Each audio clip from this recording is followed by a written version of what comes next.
let her tell it. People on the streets say Sabrina speaks. Tune into the show, she will let you know. Tell all your friends and family.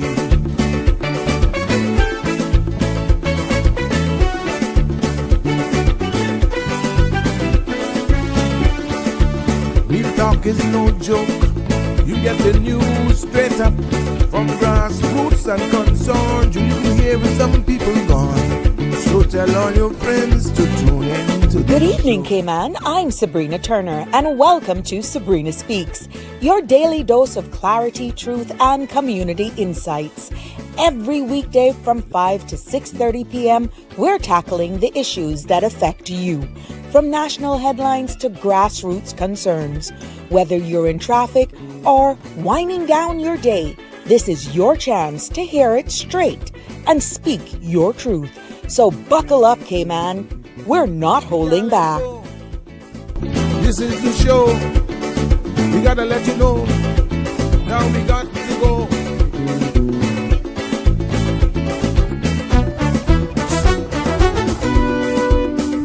And now here's Sabrina.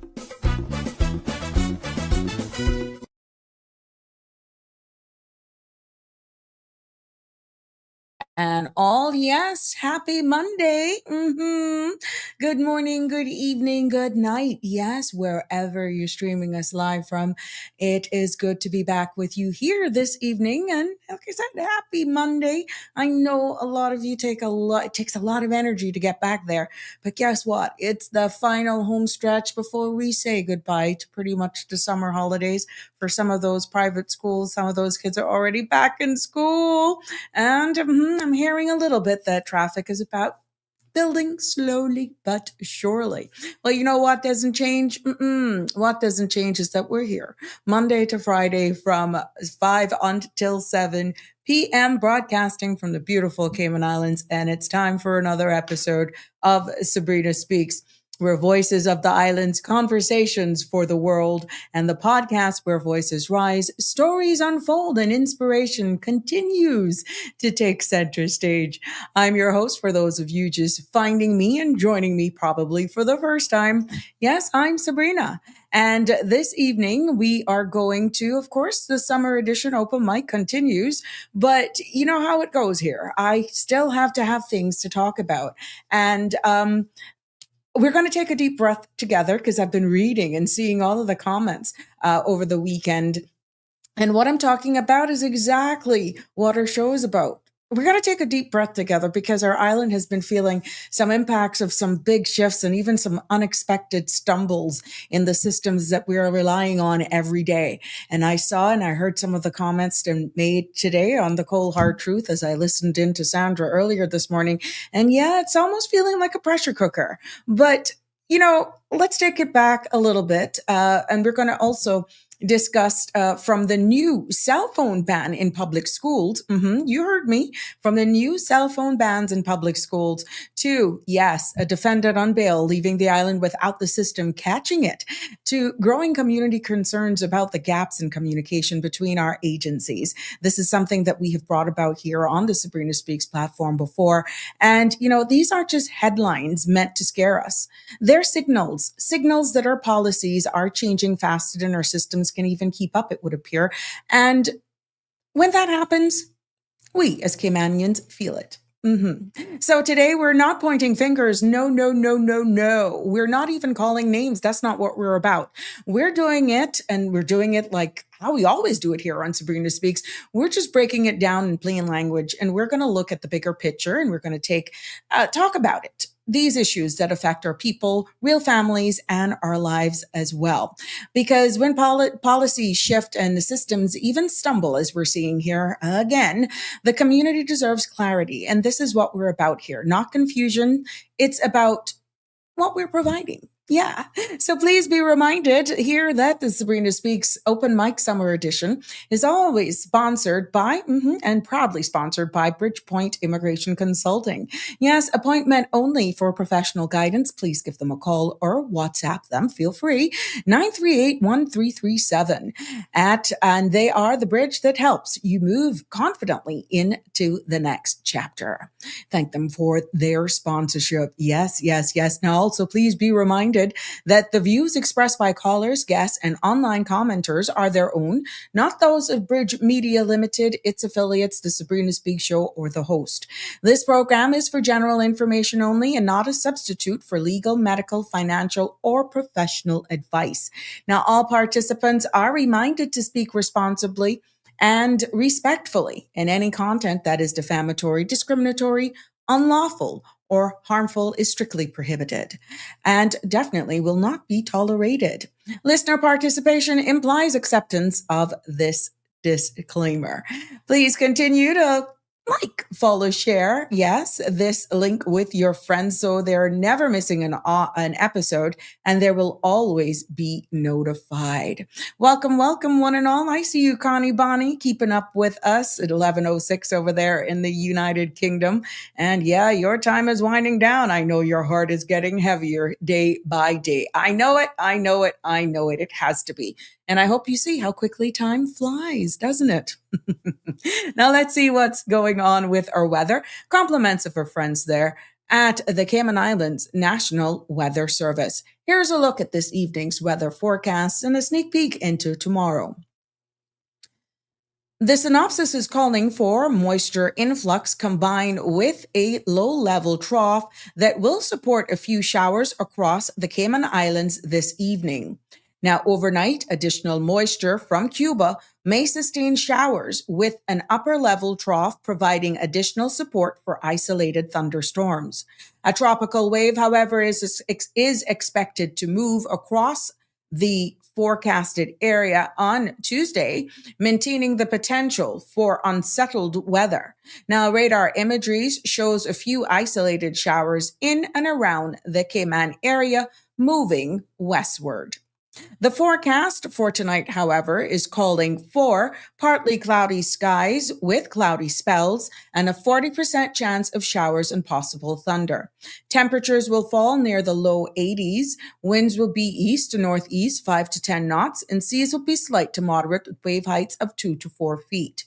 The forecast for tomorrow is calling for partly cloudy skies with cloudy spells and a 40% chance of showers and possible thunder. Temperatures will rise near the low 90s with a heat index of 104 degrees Fahrenheit.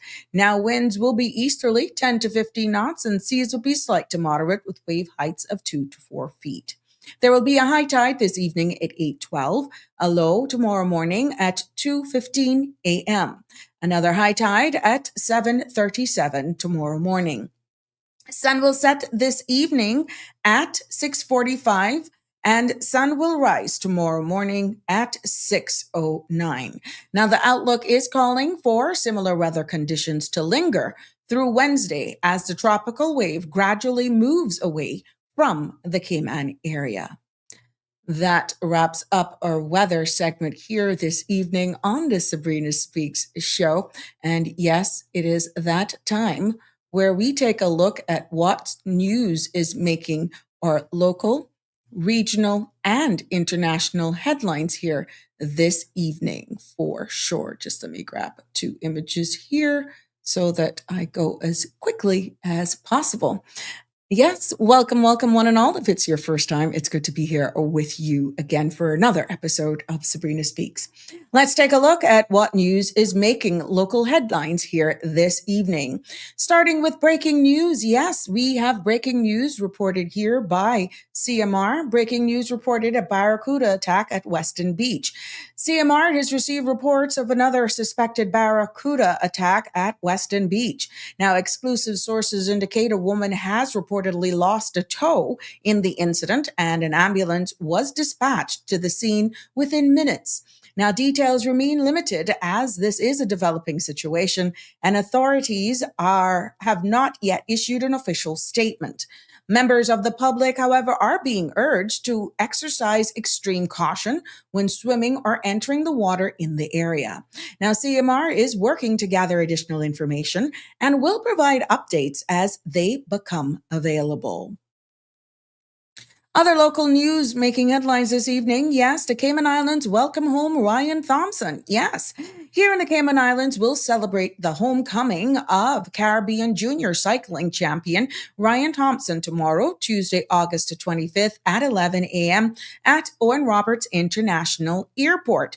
Now, Ryan returns after proudly securing gold in the individual time trial, marking his third medal at the Caribbean Championships. Now, officials says his performance continues to highlight Cayman's growing presence in regional cycling, and the public is encouraged to come out and give this young champion a warm Caymanian welcome. Congratulations, Mr. Thompson, and looking forward to seeing more great things come out from you. We see where the Cayman Islands Birch Tree Hill Road will become a one-way northbound. Yes, National Roads Authority is advising motorists that a section of Birch Tree Hill Road in West Bay will shift from two-way traffic to a one-way northbound configuration. Now, the change taking place on Tuesday, the 1st of September this year, applies between Reverend Blackman Road and Stadium Drive. Officials says that the new layout is designed to improve roadway capacity, reduce conflicts between motorists and pedestrians, and enhance overall safety. Drivers are urged to exercise caution, follow posted signs, and observe speed limits as they adjust to the new traffic flow. Now, the Ministry of Planning and NRA thanks the public for their cooperation during this transition. The Cayman Islands Compass is reporting that CUC has secured the largest financing package in its history, totaling US $160 million to support major upgrades to Cayman's electricity system. Now, the utility received US $1 million in August, with another US $60 million to be released in May of 2027. The debt, locked in at interest rates between 6.09% and 6.34%, will repay short-term obligations and fund long-term infrastructure improvements. Now, analyst says Cayman's growing population and expanding economy will push peak demand from 129.5 megawatts in 2025 to 143 megawatts by 2030, requiring significant investment. CUC CFO Letitia Lawrence says that the financing provides stable capital for critical upgrades, supporting reliability, resilience, and future affordability for customers who will ultimately repay the loans through their bills. And in other local news, we see where CMR reports that the Cayman Islands Court of Appeals has refused the Crown's bid to retry Eric Brian Williams Soto for manslaughter in the fatal shooting of Harry Elliott during an attempted robbery in April of 2022. Now, Soto's manslaughter conviction was overturned last year after the court ruled the trial judge's direction to the jury made the verdict unsafe through his conviction for joint possession of an unlicensed firearm remains. Now, in its judgment delivered on August 18, 2026, the Court of Appeal found a retrial would be bounded to fail, noting there was no evidence capable of proving Soto knew the firearm used by the co-defendant Justin Kyle Jackson was loaded. The judges said that knowledge was a critical element of the case, and that the same evidential gap would persist at any retrial. Soto remains convicted of the firearm offense, but will not face a second trial for manslaughter. We now take and turn our attention over to regional and international news this evening. The government of Bermuda announced today that the island has formally joined the Global Energy Efficiency Alliance, expanding access to international expertise, technical support, and partnership to advance in its energy transition. Now, the alliance brings together more than 20 countries and over 50 strategic partners focused on improving energy efficiency through cooperation and practical initiatives. Now, official says Bermuda's membership supports the National Electricity Sector Policy 2026 and the global of building an electricity system that is affordable, reliable, resilient, sustainable, and also equitable.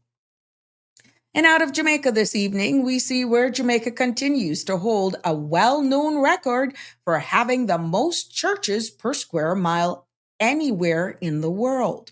According to data from the National Library of Jamaica, the island averages roughly 2.75% churches per square mile, with more than 1,600 registered places of worship nationwide.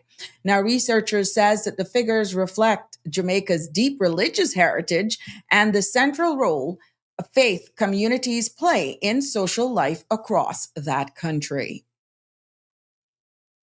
We see over in the U.S. Virgin Islands, drought disaster has been declared because the United States government has declared a drought disaster in the U.S. Virgin Islands as severe dry conditions continues across the territory.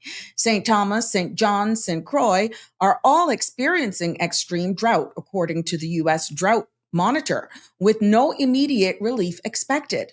Now, the declaration issued on Thursday opens the door for farmers and agricultural producers to apply for federal emergency loans to help offset losses caused by the prolonged dry spells. And out of Financial Times, we see where, one second, let me grab this image here. I am producing, there we go, got it. Thank you for your patience. We see, as reported by the Financial Times here this evening, yes, global shipping leaders are warning that long-standing exemption for small lithium-ion batteries is creating dangerous blind spots on board commercial vessels. Now, under current rules, thousands of undeclared batteries can be packed into a single container, leaving crews unaware of the cumulative fire risk. Now, industry group says that this loophole has already contributed to serious container fires and are urging regulators to tighten declaration requirements to ensure vessels, ports, and emergency responders have the information needed to manage the growing hazard. Over in Singapore today, we see where their new incentives to boost the birth rate, because Singapore has announced a major package of incentives to encourage families to have more children, offering parents more than $55,000 per child as the state confronts a sharply falling birth rate. Now, officials says Singapore is now one of the fastest aging countries in the world, with long-term demographic trends threatening future workforce and economic stability. The expanded benefits, which includes cash grants, parental support measures, and housing incentives aimed at easing the financial pressures of raising a family while strengthening the country's long-term population outlook. And yes, it's that time of the year as we wind up this section of Sabrina Speaks. We're talking about the 100th Macy's Thanksgiving Day Parade. Yes, New York City is preparing for a major milestone this Thanksgiving as the nation marks the 100th Macy's Thanksgiving Day Parade on Thursday, November 26. Now, millions are expected to line the streets for the centennial celebration, featuring giant balloons, spectacular floats, and marching bands, and even more live performance. Now, city officials says the parade's 100th year legacy reflects the spirit of New York and its enduring place in American holiday tradition. So for all of you who pretty much spend your day watching that, whether or not you're at home or work or wherever you are, you still find the time. This one plans to be a big one. I say welcome, welcome, one and all. Good evening, everyone. Welcome to another episode of Sabrina Speaks right here. We did not do the business markets closing for today, but we'll definitely have that for you tomorrow. But it's good to be back here with you on this Monday, August 24th, as we're winding down the end of this month. Oh my gosh. And things are definitely tightening up as you prepare your little ones to go back to school. And maybe those for the first time, or you may be again, as I said on Friday, one of those parents that are accompanying your kids off to college or university. This probably is the first time they're leaving home. Yeah, but that definitely is a reality that they're growing up and they're moving on, embarking on a new chapter, but bringing it right back here for home. It's not just preparing the loved ones for school. It's preparing for traffic. Roadworks are in the making. And I know I got some comments that came to me over the weekend. Sabrina, did I hear you right? Is there going to be works going on in the Eastern District? Yep, but you were not hearing me wrong. Why the heck isn't this done during the holidays? Well, you know what? At some point, the minister will be on a CMR platform and you can ask those questions there and then. A lot of times it has to do with scheduling of works, access to funding as well. But you know what? Let's have them break that down. But yes, just prepare for what is to come. Yes, school is starting. Traffic is going to be increasing. Roadworks continue. But yeah, now we're going to be seeing some roadworks happening in the Eastern District, and you're already pulling your hair out of your head because the extension of that east-west arterial is still lagging behind for whatever reason. But you know what? Just take it with a grain of salt. Be thankful we're alive. We're still blessed to be living in one of the most peaceful places in the world. We just have so much to be thankful for. But yes, I want to take this opportunity as we take a sneak peek. Yes, what I'm talking about is to wish all of those persons who are celebrating birthdays, happy birthdays. Happy birthday to you. If you've celebrated them over the weekend, maybe today is your big day. Happy birthday to you. Wishing you many, many more and looking out for more blessings to you always. Yes. And for those who are celebrating anniversaries as well, the same. We are going to do the same for you. We're taking this opportunity to wish you all of the best. Now, we know that there are also those amongst us who are mourning the loss of a loved one. Yes, our thoughts and prayers go out to you as you navigate this time together. It's a new chapter, and we know how losing the loved one can be something. Sometimes words cannot even describe it, but we just want you to know that our thoughts and prayers go out to you. And I want to take this opportunity. I saw this just moments ago that the National Gallery community is mourning the passing of Miss Margaret Barwick, who is a pioneer figure in the Cayman Islands visual arts, whose remarkable creative life spanned art, horticulture, and design. Now, Barwick, who arrived here in the Cayman Islands in 1977, helped establish the island's first formal art collective and later led the Cayman's contingent to Cara Festa back in 1981.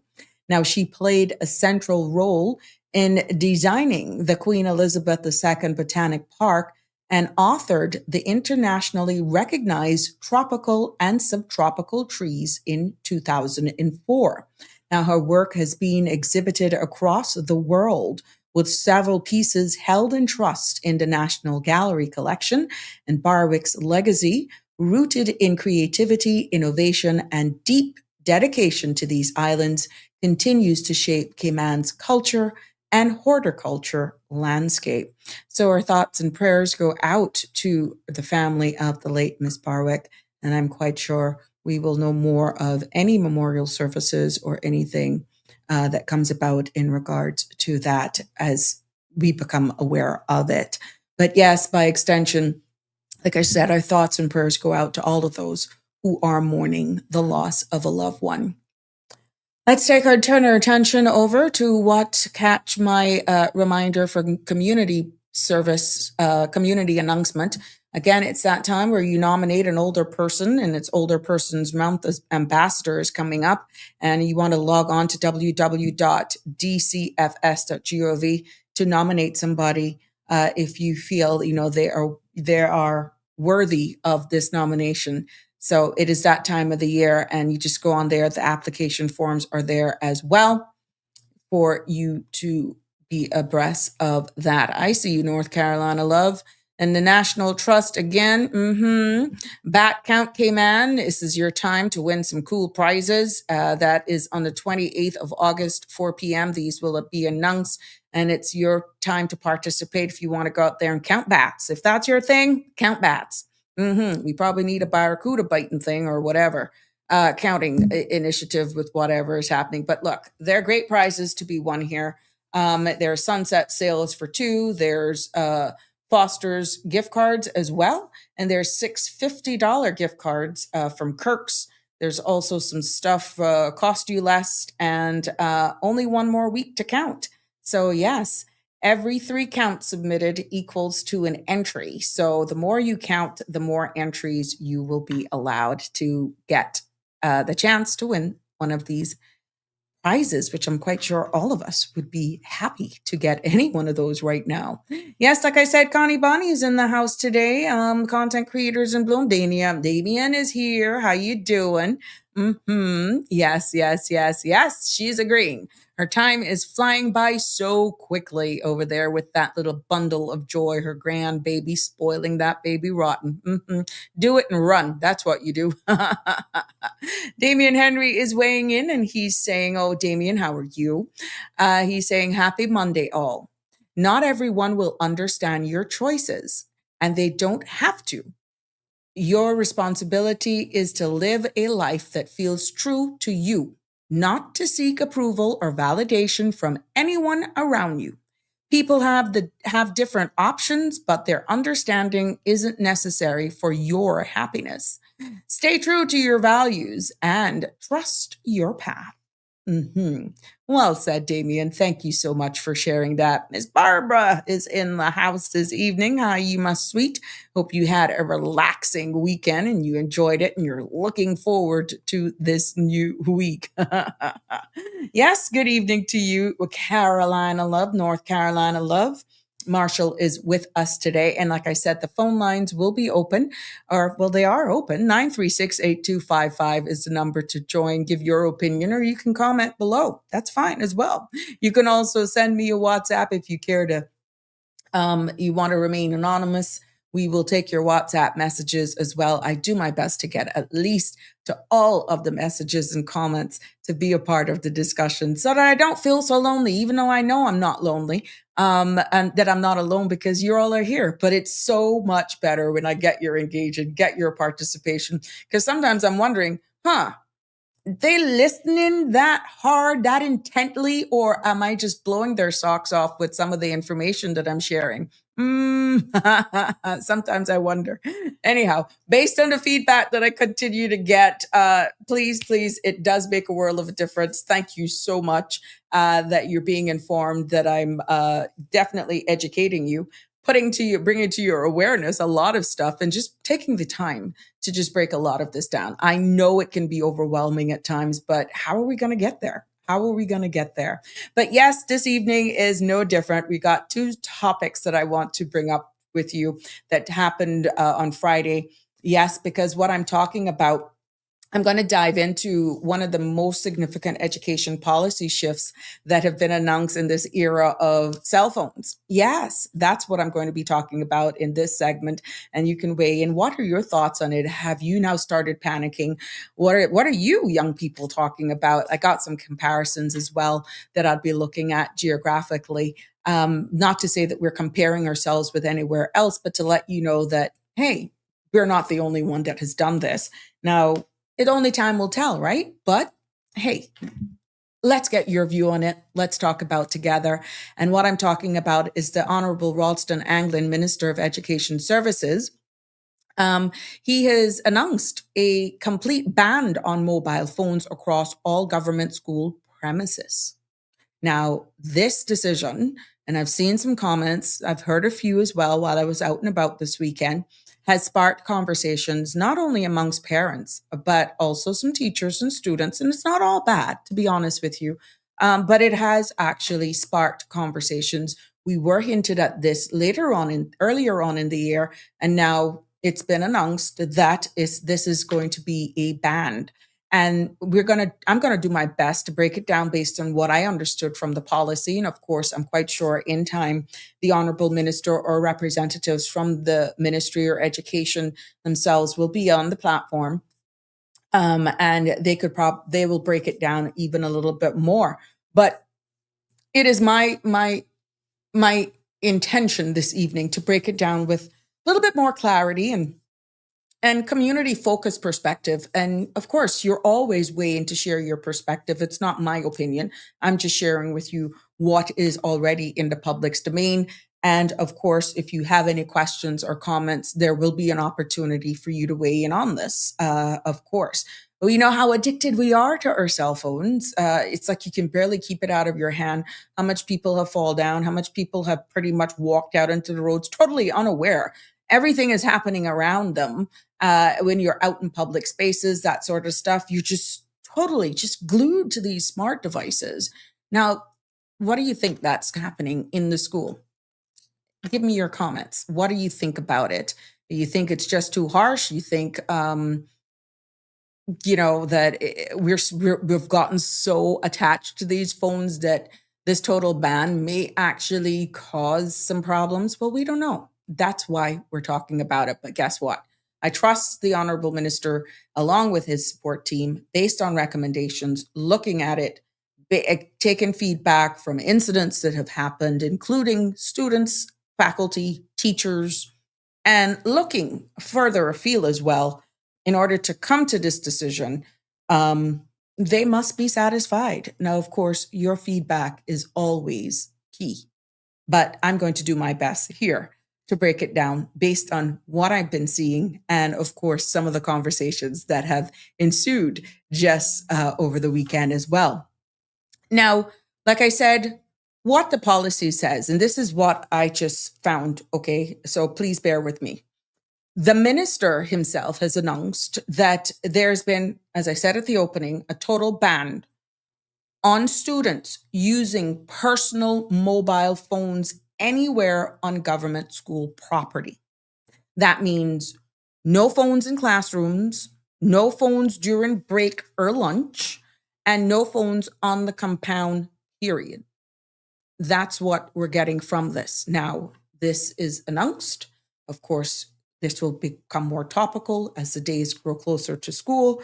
Maybe after school is open, you will hear some more pushback or support. Whatever it is, you're going to hear some more about it.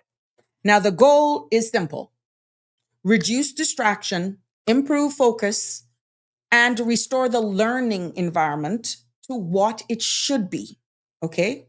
A place where our students are present, engaged, and protected also from digital noise. And that's one of those distractions that obviously, based on what research, what findings, what report, what feedback they have been receiving, has led to this total ban. Now, this also aligns with the global trends. Yeah, because where countries are seeing themselves tightening school devices and making rules to address attention issues and also cyberbullying and classroom disruptions.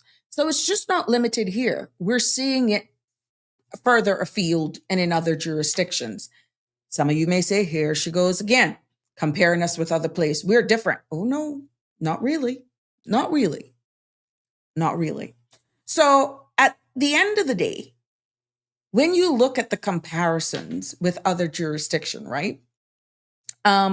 We can dig into that a little bit more, and I can tell you what countries, but I'll come back to that have actually done this very same thing. But to get to the crooks and the crannies of it, why it matters, and the minister's rationale behind it, and what I've found is that in his delivery, he highlighted several concerns, as I alluded to earlier. Academic focus. And guess where he's getting this information from? Teachers report that phones are one of the biggest classroom disruptions, despite them, of course, before this ban, you could have them, but you couldn't use them during certain times, right? There's also noticed that there are social pressures. The constant messaging, group chats, and social media creates obvious anxiety and distraction. Remember the days where you used to text, and if you had one of the old Blackberries, you could see that, I think it was a green light, and you knew when there was a message. And every time you would look, if your phone was nearby and you didn't see the message, because those days, it's not like you have to pop up message on your screen. It was a little bit more antiquated back then. But you knew that there was a message, either a text or whatever was there. And that little green light kept blinking and blinking and blinking until you open it. Then it stopped until another message coming. It's the same thing. Social pressure, this urge to constantly picking up your device, right? And also there was a safety concern as well. There's recording of events that are on school, posting and sharing viral videos. School environments have led then to conflicts and even in many cases, privacy breaches. Yes, I said it, privacy breaches. And there's also equity as well, the rationale behind it. Not all students have devices.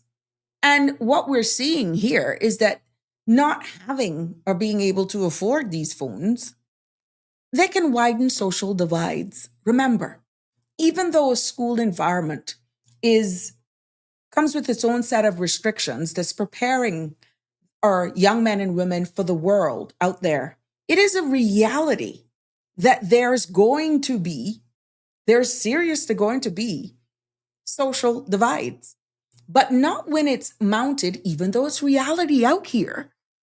Do you need that in that confined space at this time? Obviously, it was tried without a total ban, and it's failed because many of you have seen these posts, these viral videos of fights and altercations and you name it, different dance moves, that sort of stuff. Yeah, it's the era, it's the generation. But I can see where the minister is going with this, wanting it to go back to an environment where it is more education and not the likes and the followers and who can make the most viral video, da-da-da-da-da. Okay, there's a time and place for that. Bottom line is what I'm getting. Now, another thing that came up is emergencies and communications. Well, how the heck are parents going to reach their children? Let's talk about that just for a bit, right? A key part of this announcement that was made by the Honorable Minister is that if parents need to contact their children during school hours, all communications must go now through the school's main administrative office, right?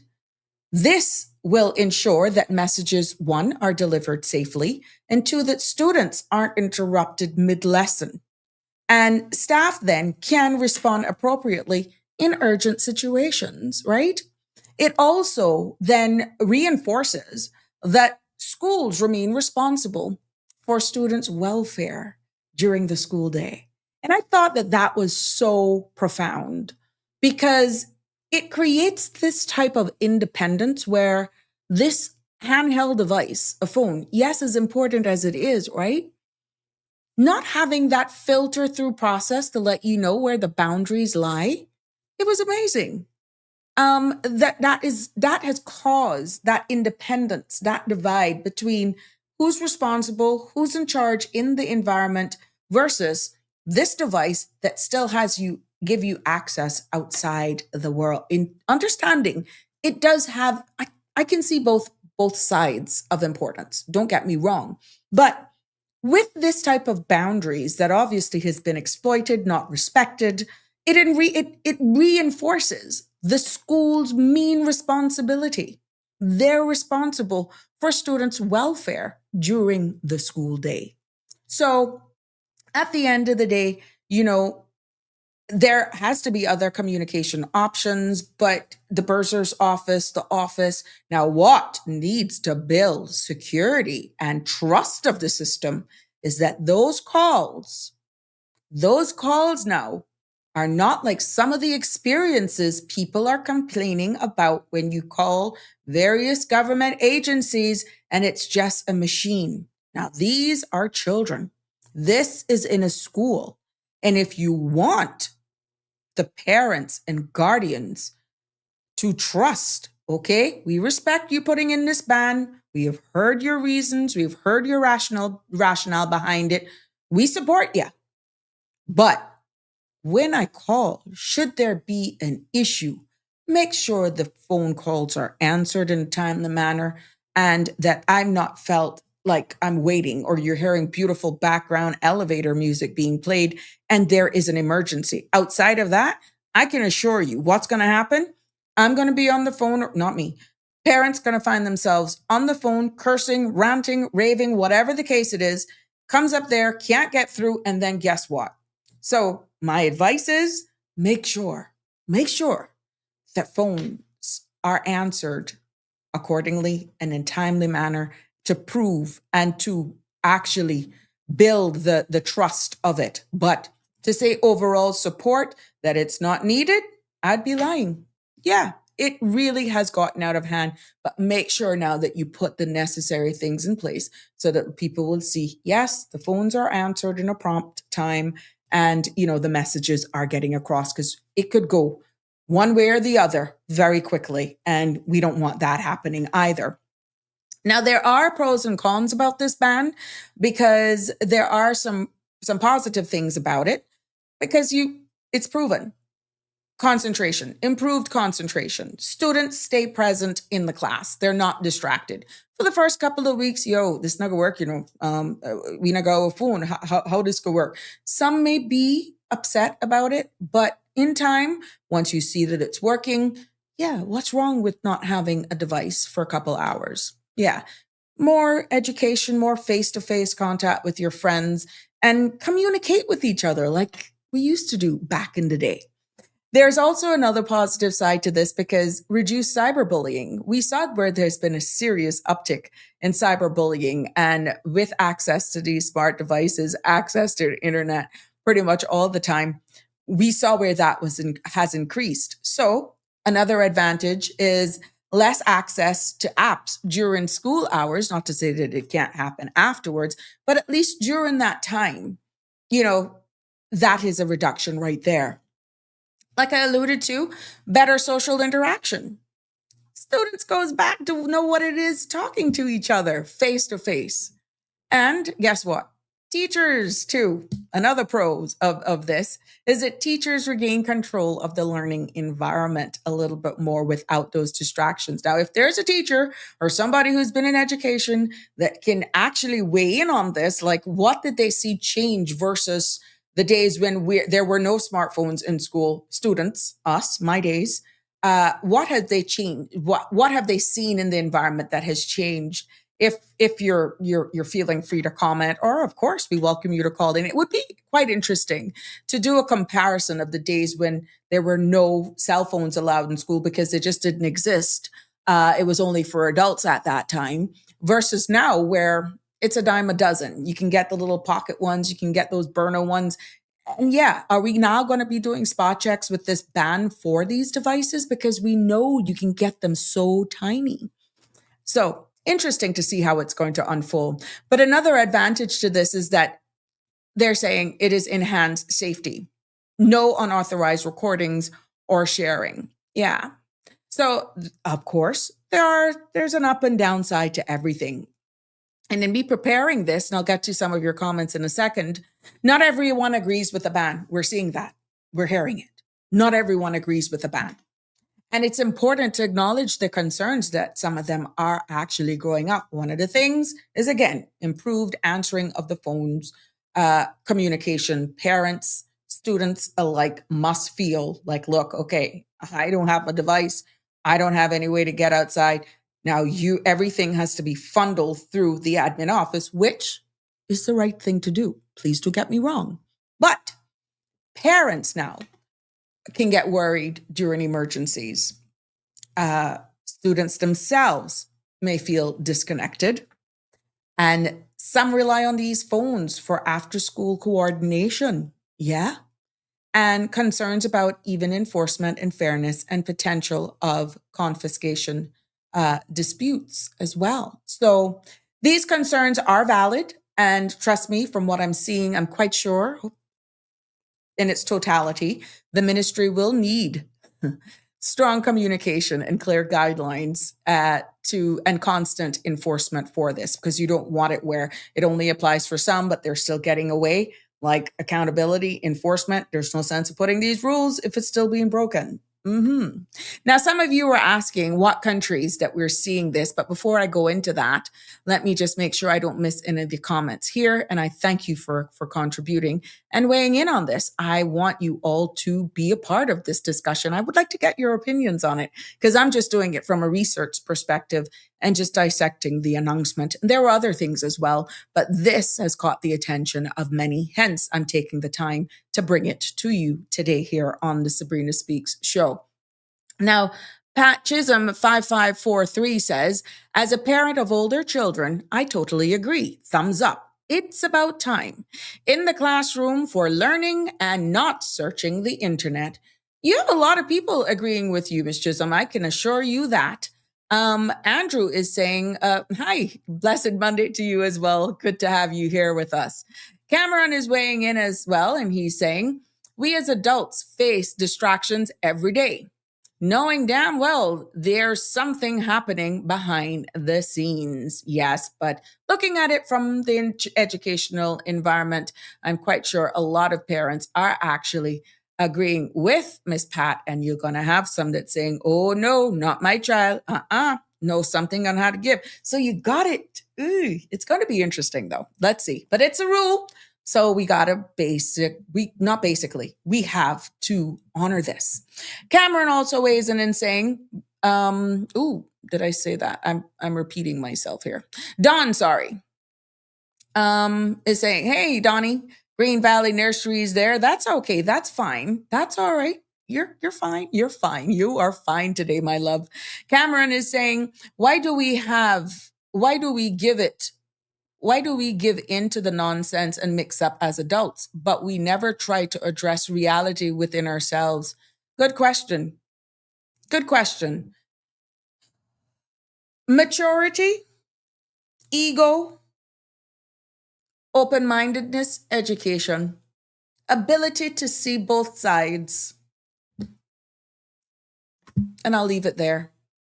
And it's a different time that we're in right now, Cameron, because some of the things that our young people, our young adults are now saying, exposed to, I'm not sure how old you are, but during my time, being born in 74, 52, I would never have dreamt of doing some of the things that I'm seeing that is happening. And we just weren't exposed to certain things. So it's a different era for these young adults and middle school and high school, even primary school. You're seeing those kids now are so mature that, very interesting times that we're living in. And we're going to have to do things that are not going to be popular for the safety of the wider good, for the larger community. And I think this is one of those times that we're going to be testing this to see how it all plays out. Popularity contest is a question Cameron is asking. That certainly sounds familiar. And Pat Chisholm is reinforced. I totally agree with the minister. She's reinforcing that she's totally agree with the minister. And Cameron says parents should really have responsibility for their children. Parents should really have responsibility for their children in school. Government has a different law, and we have different law at home. They're minors. So, okay. Parents shouldn't. Is that what you mean, Cameron? Shouldn't.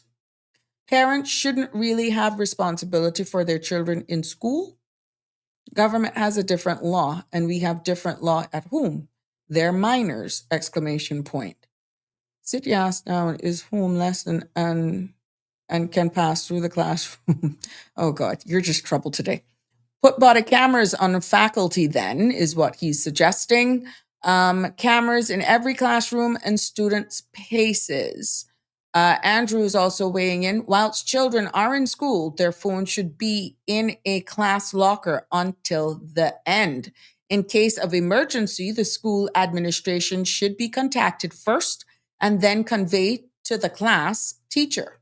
Structure has gone from our schools. That's Andrew weighing in, and he further comments by saying, we're seeing fights between children at school being video and broadcast on their cell phones. And cyberbullying is global pandemic that exists in Cayman Islands. So, well, I'm glad that you say that in a sense where Cameron was, I think you're trying to, if there's bullying taking place, my child gone record it. Oh, okay. When we look then at where it has actually implemented this in the world, it's not unique here. No. And yeah, you may say, well, we're a small island development state. We're an island in the Caribbean. We're the Cayman Islands. Why compare us to these countries? It's a good sampling, to be honest. It's a good sampling. But when I dug into this a little bit more and I went a little deeper, what countries are doing, we find that countries like France, Australia, China, and even parts of the United Kingdom have implemented similar bans. And results shows after implementation of these bans, right, that there has been higher classroom engagement. There's been lower bullying incidents as well. And there has also been proven that academic performance has improved tremendously in some regions. Now, what we're finding is that here in the Cayman Islands is aligning with global best practices while we're actually still tailoring it, this policy that meets local needs. So at the end of the day, it's not like it has been looked at in isolation. You can see where we're aligning with global best practices. Here we're seeing it in the schools with this band, and we're also seeing those best practices in other sectors as well.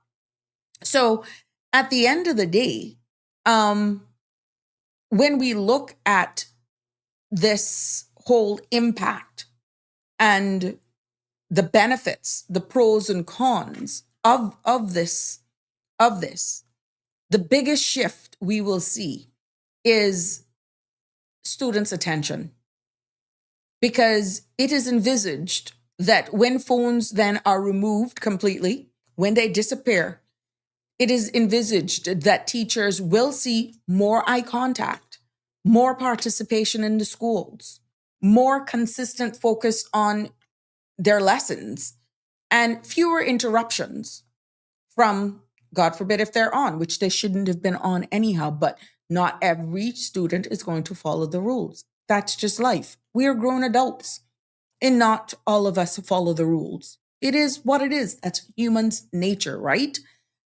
Group chats and all that sort of stuff, and just social media as a whole. And then it has been found that these phones compete with their attention every few minutes, and in some cases, seconds. So removing them from the schools, from the classrooms, banning them, which is the policy that has been implemented, restores that classroom as a learning first space. Learning comes first, right? There's also been mental health and social pressures has been proven to be improved. And what they have found is that these phones amplify social comparisons, body imaging pressures. Yes, the fear of just missing out on everything, and online drama spilling into school, and constant messaging anxiety.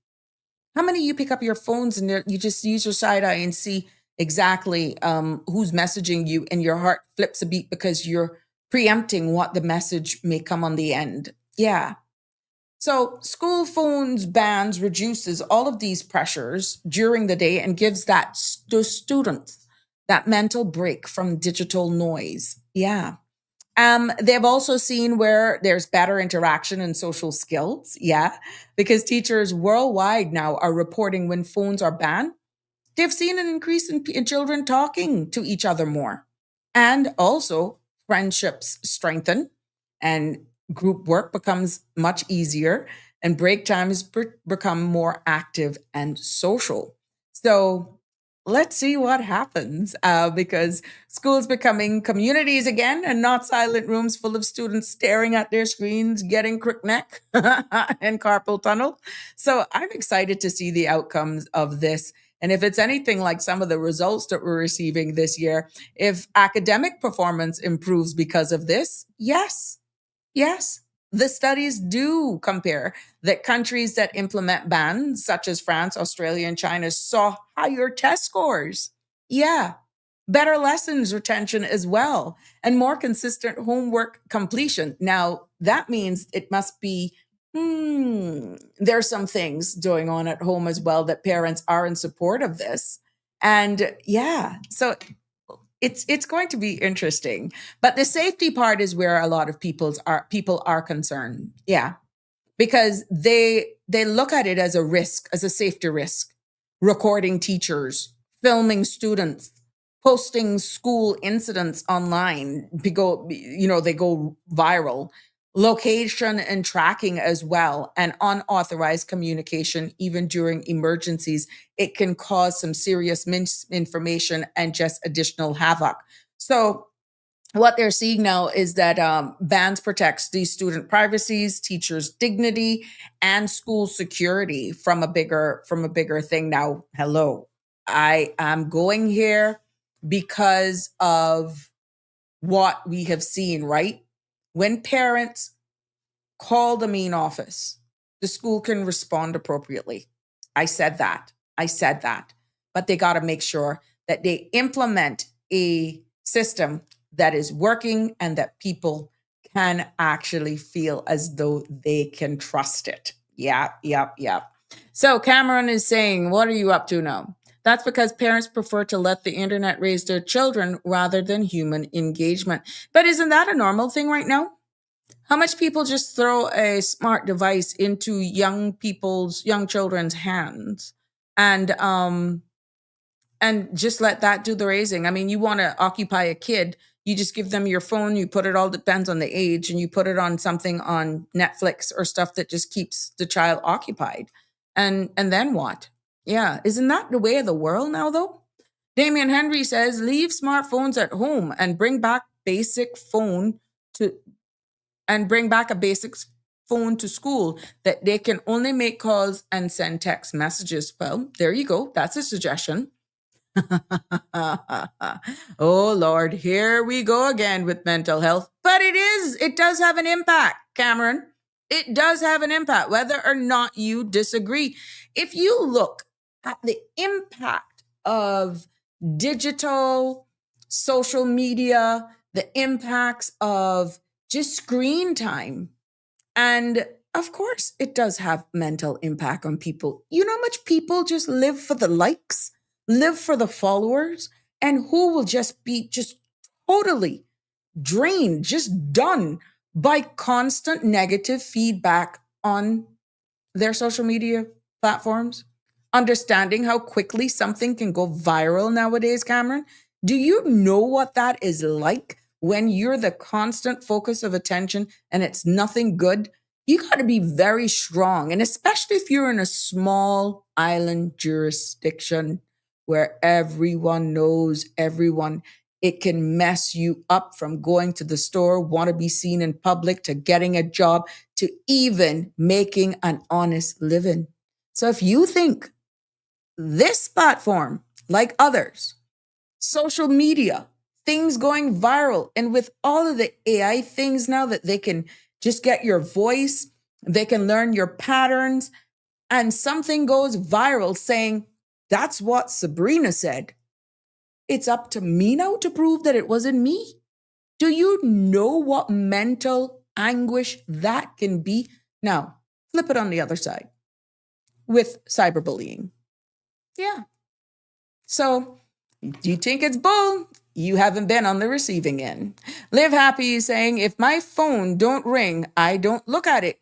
Let me tell you something. I could be honest with you. In the public space and being in the position that I previously held, the phones never stopped. In meetings, no matter what you were doing, you could be delivering a speech in Parliament, despite you have your assistants and all this sort of stuff. And do not misread this. This is not a complaint. But I can assure you the phones do not stop. The WhatsApp messages don't stop. You can clear them literally every 20 minutes, every 10 minutes, every 5 minutes. And I can assure you, in less than no time, you have at least 15 to 20 messages. Yeah, that is not a complaint. And how it is right now with accessibility, you don't answer in a certain time, it can go disastrous with no understanding that you are either occupied doing something within the ministry, doing something else, or you're in a position where you just can't get to your phone. But this is why assistants help. Robotic. This is not making an excuse. So this thing of being fascinated, and if you're not having a structured system where you have that support, that help, and you have some people that, look, they want their representative. They don't want an assistant. They don't want anybody else other than that person. They don't care what time of the night it is either. They want you to answer there and then. It can be really, really put on a lot of pressure. And it comes with the territory, but you talk about balance, that too is also needed. Barbara G is saying, what sort of parent would not want to speak with an adult who could be there for their child before giving the child bad news? Emergencies should not be the reason for phones. Good point. You would be surprised. Cameron says, teach your children to know right from wrong and know their rights. That is also a part of the bigger picture. But if they would just obey the rules, maybe we wouldn't have had to do a ban. Andrew weighs in and says, question, Sabrina. How many of us Caymanian families have a traditional Sunday dinner where all family members gathered and bless the dinner with prayer and put away all cell phone and devices and actually have a constructive conversation with your family and catch up with what is happening in each other's lives? Perfect question. You are quite right. And it do even have to be on Sunday, but I get exactly what you mean, traditional Sunday dinner. With the way right now that people are having to work double, triple, quadruple to just keep the lights on and food on the table, this, in many occasions, is just a dream. Even for long weekends, maybe the first time families have gotten together in a while besides Easter or funeral or a wedding or something like that, right? Was during Easter. That was the last time, or they were on vacation if they could afford it. It is times like these that this tradition that you're alluding to, on Andrew, is sometimes the only time.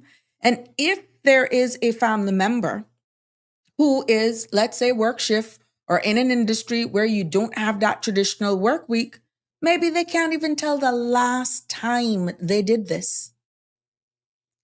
Our society, this culture that you're describing, has so long gone and continues to be eroded because of things and times have changed. Society has changed. Survival is now a priority because it's almost as though even when you get your time, you just want to just veg out on the couch. Sitting at the table, you bless your food. Yeah, that is a tradition that is instilled in me. I bless my food. But this, you can't think. You cook your Sunday dinner and pretty much everybody has their own plans. Oh, this one going for brunch, that one going for this going. It's almost like you have to rein them in, like you herd like herding cows. Some families are like that. Now, age depends, but I'm quite sure a few families, with the exceptions of Mother's Day, Father's Day, birthday, or some celebration, that may be the only time. But traditionally, it would be interesting that has just faded away.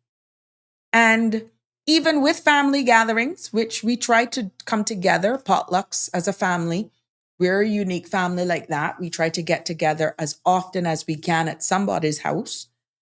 And even though there are times phones are put down, I must say, I must applaud my family for that. The kids, based on their age group, who wouldn't be doing their own thing, there are times that they're still out there engaging with us. We're catching up and that sort of stuff. And the adults, yeah, you may glance at your phone, or if they're trying to remember a headline or something, oh yeah, they say, well, you may hear the sirens in the background say, I wonder if CMR, I wonder if Sandra got anything. But that's about it. That's about it. We still have managed to, whenever we are together as a family, put down those phones unless you're using it to play some music, if the music isn't on in the background otherwise, or they're sharing something with us that is a conversation. But I must say, I applaud my family that when we do have those moments together, that we're really just sitting, talking foolishness, Una playing dominoes, playing Ludi or bingo or something like that. And we're just enjoying and eating or talking about the food or talking about something or fishing. Thank you for bringing this to my attention, Andrew. When I think back of all of the events, we really do that FaceTime in this family. We do that. But how much still do that? Holidays of hearts fast approaching, long weekends, we actually still do it. I often visit my aunt, and since she figured out social media, now she'll sometimes be scrolling, but there are times that her phone is just there and we're just talking like what I'm accustomed to. Or we'll be there scrolling and I'll bring something up or I'll share something funny with her. But I must say, sharing that tidbit with you, my family has managed to hold on that when we do get together, even the young children the younger ones are occupied outside, but they're still engaging, running around and that. And these are young adults. These are teenagers. Some have just gotten back their results, just to give you the age. So some will even join in and play some of the board games with us, or just talk with us, and we just have a good time. So I would say I'm still blessed. I'm still very blessed to have a family like that. Cameron is saying, this is K-Man. I know. We don't want our next generation becoming so submissive. Activism, right, as a question. And 𝗪𝗵𝗲 is weighing in today and saying, I don't take my phone to the toilet. I see people doing that. Well, 𝗪𝗵𝗲, I gotta share a little joke with you. Funny, you must be reading my mind. The other day, remember whenever anybody was TMI. Remember back in the day, you would say, give a newspaper. You got a newspaper? Going to the restroom. You know that's going to be a little while, right? Or they would pick up a magazine or something. And it was quite common in a lot of powder rooms that you would find a magazine rack or a newspaper or something like that. All we have done, 𝗪𝗵𝗲, is exchanged a newspaper and a magazine now. And the phone now has become one of the things. Some people have reported, no shame in my game, you're there, you don't even realize how long you've been sitting there until your legs go numb. And when you get up, right, you feel the circulation, it feels like ants or stuff is, yeah. So 𝗪𝗵𝗲, I think this now, for you not taking it to the toilet for a number of reasons, and if you're a germaphobe or you're really into those sort of stuff, this is why they say that some phones are nasty, because we take them all over the place, we rest them. But yeah, that's a very good practice. And this is why sanitizing, and I digress a little bit because of this bathroom conversation, that it's good for you to sanitize your phones, because if you're taking them into the bathroom, you're putting that up to your head, you got it on the dining room table, you got it on the counter. Ooh, can you imagine? Yeah. So I just think, 𝗪𝗵𝗲, that the phones now, because of what you can get access to, has just replaced newspapers and magazine, which is why they're ending up in the bathrooms. 𝗪𝗵𝗲 is way again and saying, I support it because, meaning the phones banned in school, I support it because this texting abbreviation suppresses grammar and punctuation skills, and poor vocabulary bugs me young people keep need to work, young people need to work on their word skills. They speak like they text. You are quite right. And some of them, I have seen some of the younger people, instead, like we would do a joke or something, and instead of them laughing out like a real nice laugh, they'd say LOL, laugh out loud. And they're actually happy. They're sharing in with the joke, but LOL, laugh out loud. But yet they're not laughing. Yeah, weird. So even limiting your expression because that's now being abbreviated is another, what a mess we are in. Let me tell you something. What a mess we're in. Miss Pat Chisholm 5543 says, not many. I'm sure, which is a shame, meaning the Sunday traditions. Yeah, Miss Pat, I'm quite sure a lot of them are not doing it. A lot. And that has been diluted, but it's something that we're used to. I can remember that as a child, but thank you for your comment on that. Andrew says, so many homes have these big, hey, oh Lord. Let me go. So many homes have these big dinner tables and big dining rooms with chandeliers, etc., that are not being used. Chinaware in these fancy cabinets, and then they die. Message from this personal interaction with family and friends is what living is all about. Time is promised to no man. Andrew, I don't own a china cabinet. Nope. I use everything. When I tell you, and I gone very local, everything. I do not worship a thing. You hear what I tell you? Because, like you say, we got die and leave it. Raising up with my grandmother, there was a special china set that she had.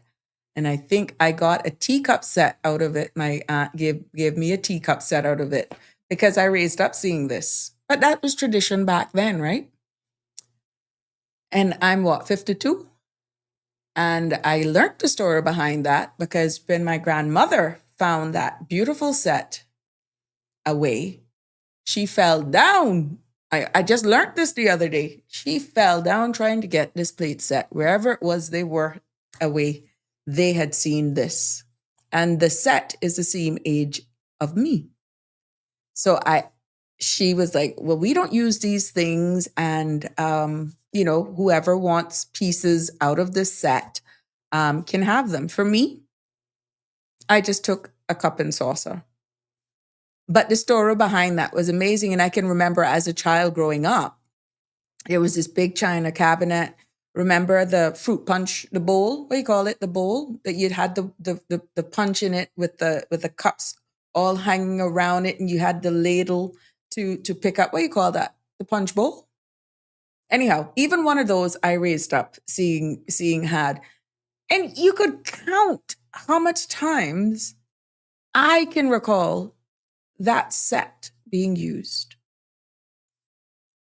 Bless their souls. They're now gone. And here we are. My aunt still protects them, but now allowing us pieces of it. Now, I cherish it because they don't make stuff like that anymore. And it has a lot of sentimental value to me.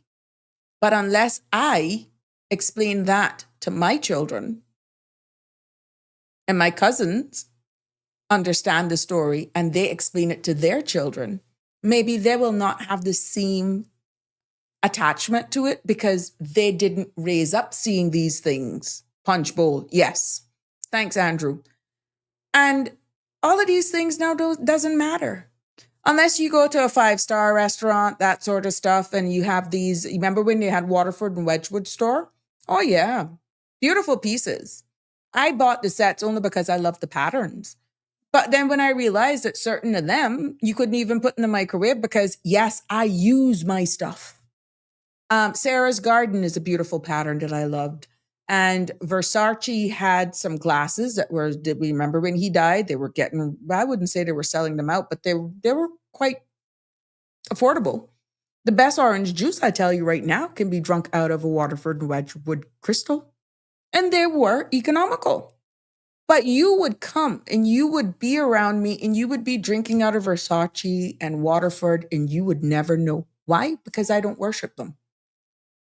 I don't worship them. I use them. And when I give you it, it's not going to be, you know what you're drinking out of? No, because I want you to be comfortable. But then what's the sense of having them and not use them? Makes no sense, right?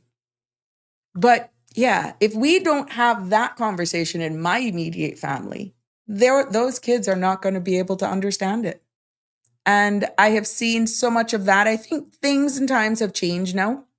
You're not getting a lot of people who are, when they're getting married, go to register now for these place settings and all of this sort of stuff. Back in the day, it was huge. If you wasn't registered at Kirk Freeport, oh boy, you wasn't saying anything.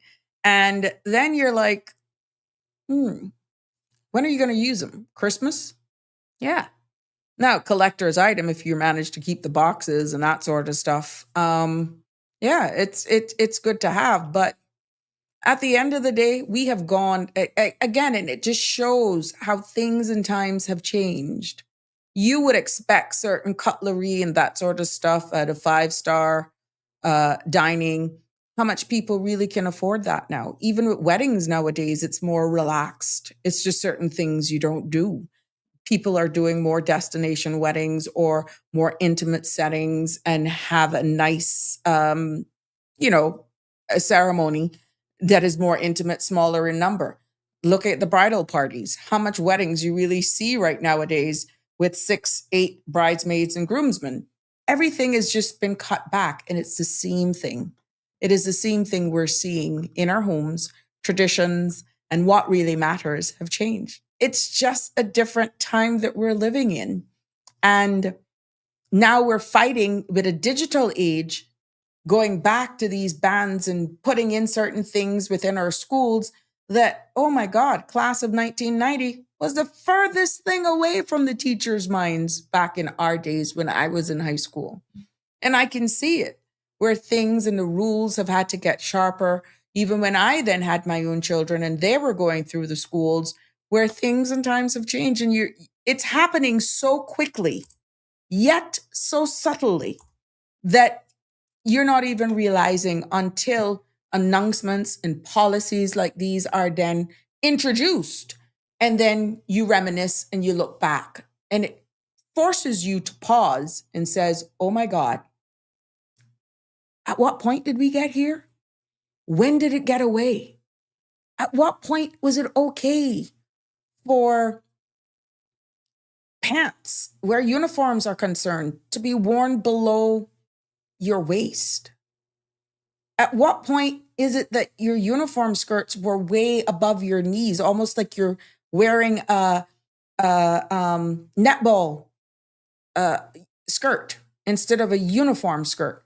At what point did we get where, it is more glitz and glam than your hair just nicely groomed and without all of these things that you would only find in adults? Yeah, a lot of these things are distracting, and there's a time and a place for everything. It's not that you're holding them back. Maybe there may be some who has a strength in beautician, in the arts, and that sort of stuff, then fine. But there still has to be some rules, some things implemented into the school that maintains a level of decorum that don't make you go into an area where it becomes a case where, for example, how could I have a primary school child telling me I want a high-end lunch kit? Or, some of the popular brands that I only want this type of water bottle, or that this school bag. I am all up for durability. But when has it gotten to the point that it's definitely a branding, right? And a primary school child telling you, this is what I want. And this is why back in the day, when we used to go to school, sneakers, color the shoes, and that sort of stuff, you may not have liked it, but it was less drama over material things, and we focused on the reason why we were in school more than who got this, who got that, and all that sort of stuff. Who's wearing the Nike? Who's wearing kangaroo? I not even know the Converse. You get where I'm going with this? How we got here. And yeah, it's really a different time. My heart goes out to the parents. A lot of it stems from the parents. A lot of it and stems with even the teachers trying to enforce these new policies as well. So it's going to take a community effort, both the parents and the teachers and everyone, guardians as well, to make sure that we try to get back to what our school and classrooms were or are intended to be, instead of this almost a fashion statement that creates loom problems. Andrew says, give me a conch stew, turtle dinner, or steamed fish cook on my grandmother's caboose wood fire, or a ceramic plate and plastic glass, red aid drink, and I'm fine. Our traditional cultures has changed, that we have adapted other people's culture. You're quite right. You're quite right. Again, I was speaking about breadfruit, and I said I always put in breadfruit in the oven, but the best roasted breadfruit is those that is done outside on a wood fire, because I love the smokiness in it. And this is why I love when you go to Jamaica and you taste that food, but you can get it done here as well. Some people still do it outside. Yeah, things in time have changed, but I don't value things like that anymore. To me, I don't care. But I'm not going to worship them. If we have them, we use them. But to me, a plate is a plate, a glass is a glass, a fork is a fork. It doesn't matter to me one bit. Barbara G, I have always had a special china set, but it was used every weekend for my kids. Good for you. I always told them that they would always be the most special people to ever sit at our table. Believe it or not, they never broke a piece. Good for you, Miss Barbara. You know, again, the days when Waterford and Wedgwood was in the swing, if they're still not in the swing, they had these sets called Peter Rabbit. My two kids were constantly get the little sets, the Peter Rabbit sets, with the bowl and the spoon and the fork and the little plate and all of that sort of stuff, right? You know, my kids was eating out of those just because, yes, and some of them are signatured and stuff by the makers who would come down from Wedgwood, but I would still make my children use them. And you're quite right. I think in moving, one piece broke and I had to go and get it replaced. But to this date, that one was never, ever signatured by the representatives. But I would still, me, myself, use them. Oh, yeah. Eat out of a little bowl. Mm-hmm. And they never broke them. I could have given my two sons glasses to drink out of, and it was like nothing. It was like nothing. So interesting. Good for you, Miss Barbara. I tell you, I'm from the old school. Andrew is saying, our children are not being taught about the old culture of cooking and the way of life so they can appreciate who we are as Caymanian people. And this is why I said, unless I pass that down, unless my other cousins, tell it to their children, yeah, it's going to be lost.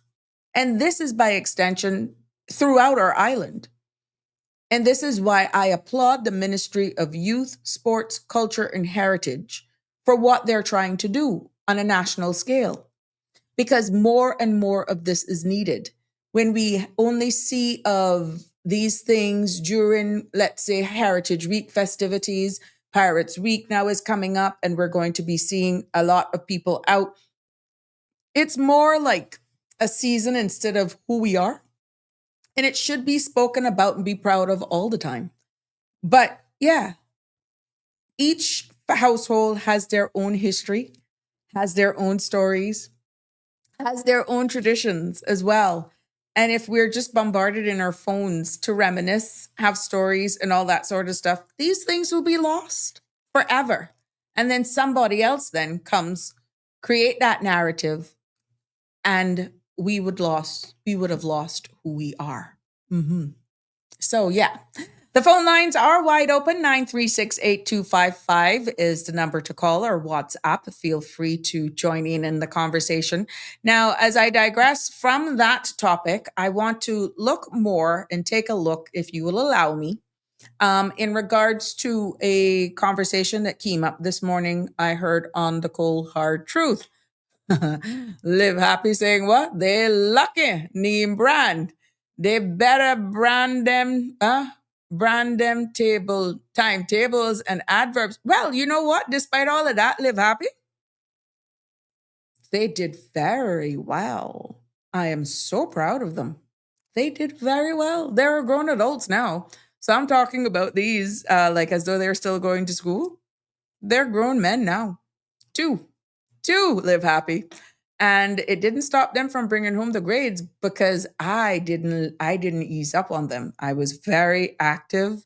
I participated. I was very, very involved in their schools, PTAs, and that sort of stuff. And to tell you that I didn't have trying times with them, I'd be lying. But I never eased up. Extracurricular activities, extra classes where they need it. And at the end of the day, wherever I identified those weaknesses, I was able to give them the extra classes. And at the end of the day, they both came out with high passes, and everybody passed math and English to compulsory subjects between an A and a B. And they have gone up. I think I've shared the story here with you guys, how I invested in both of them because math were their weakest subjects. And at the end of the day, when they got their finals, they both came out, either one got an A and one got a B at the end of the day, and that's coming from a D.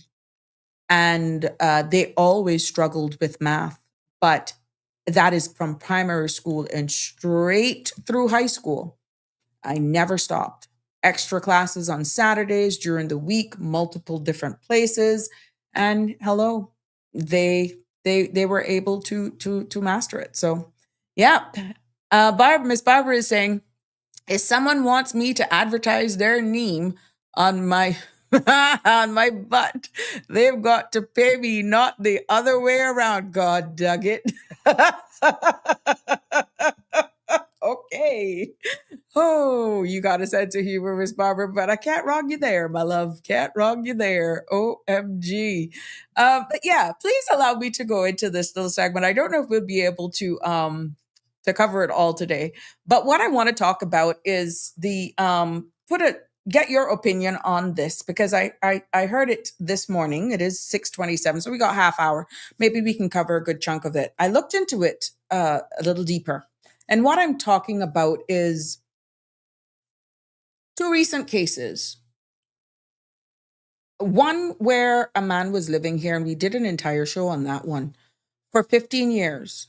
And then the latest one was where a woman left the Cayman Islands on the exact day her work permit expired, despite having an upcoming trial. And what that did is that unearthed something deeper that we brought about when we spoke about the 15-year man that was found overstaying. No corruption, no conspiracy.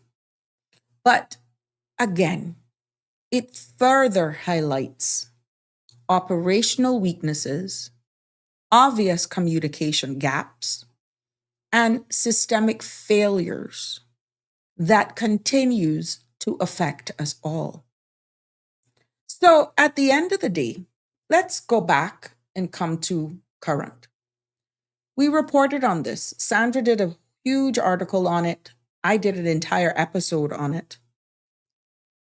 With the Jamaican national, this Lawrence Hall, who had overstayed from October 2011 to July the 21st, earlier this year, right? This year.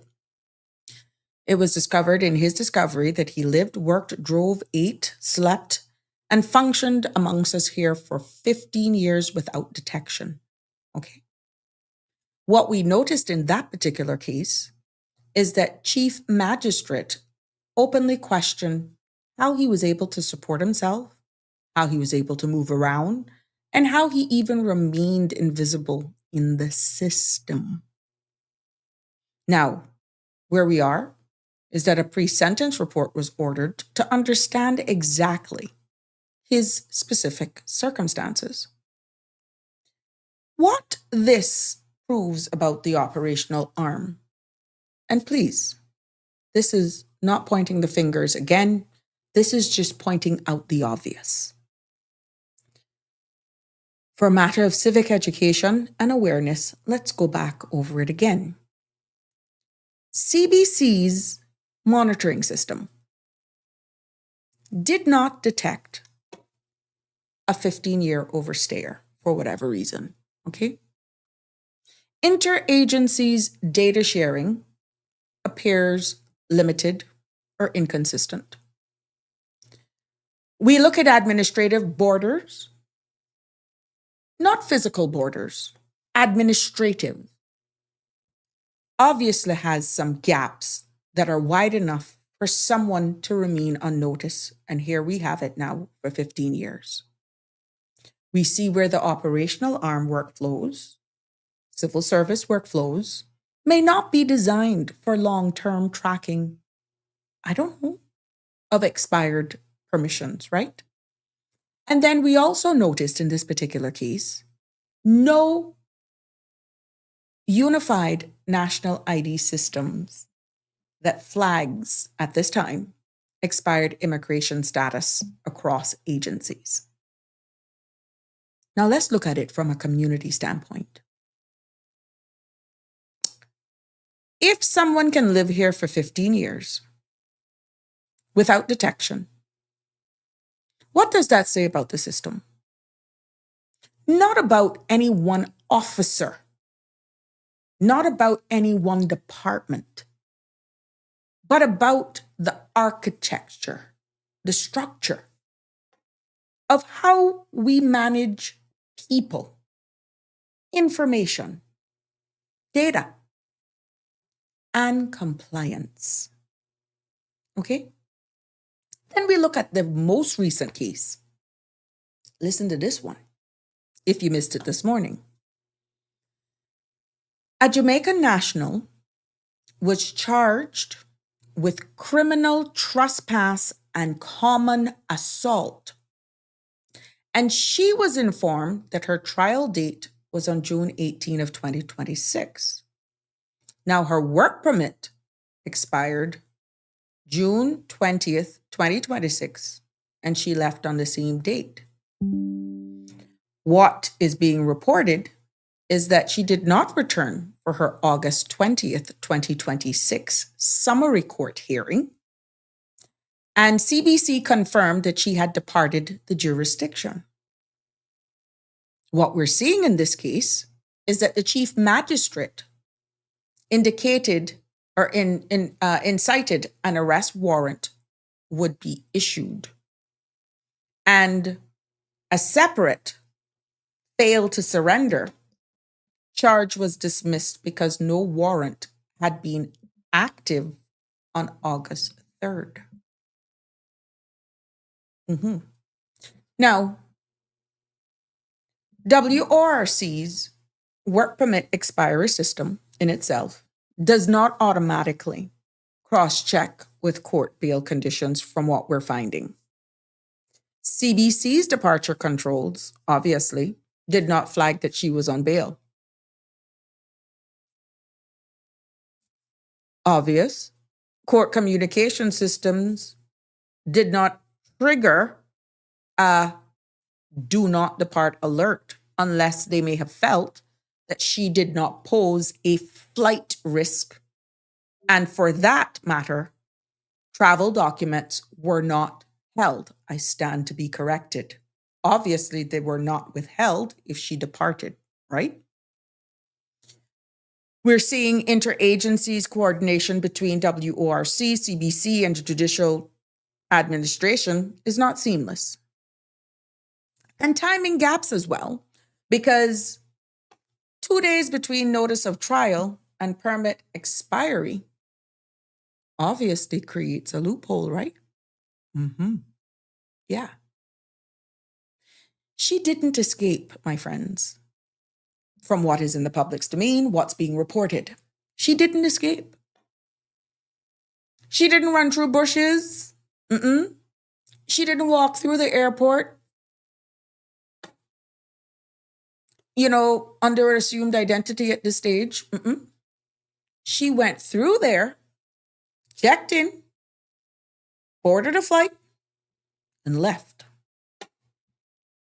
Because the systems didn't talk to itself.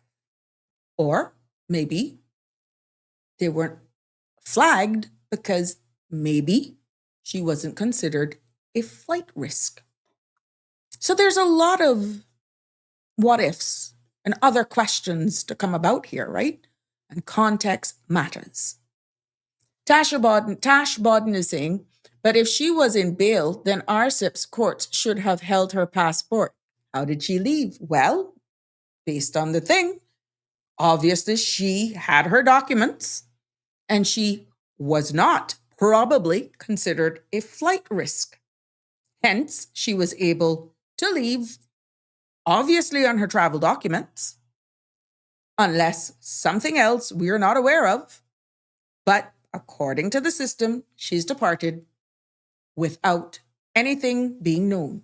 Tash Bodden also comments, all foreign nationals who are charged have their passports held unless they can show just cause, bracketed, and post monetary bail by 𝗪𝗵𝗲 surety. Then they are allowed to travel during a specific period. You're quite right. Andrew saying, question, is if her permit expired and she had this court case coming, would immigration give her extension to remain here until then? All excellent questions. But the thing is, I'm quite sure at some point, the judiciary would have been aware of her immigration status, that she was not a status holder, permanent resident holder, and that she was here, not free of immigration control, which means at some point there would be an expiry date somewhere, right? Where was the communication breakdown?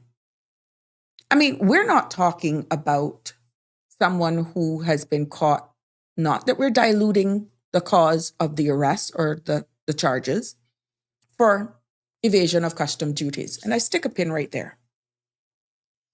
When I heard of this, one particular incident came to mind.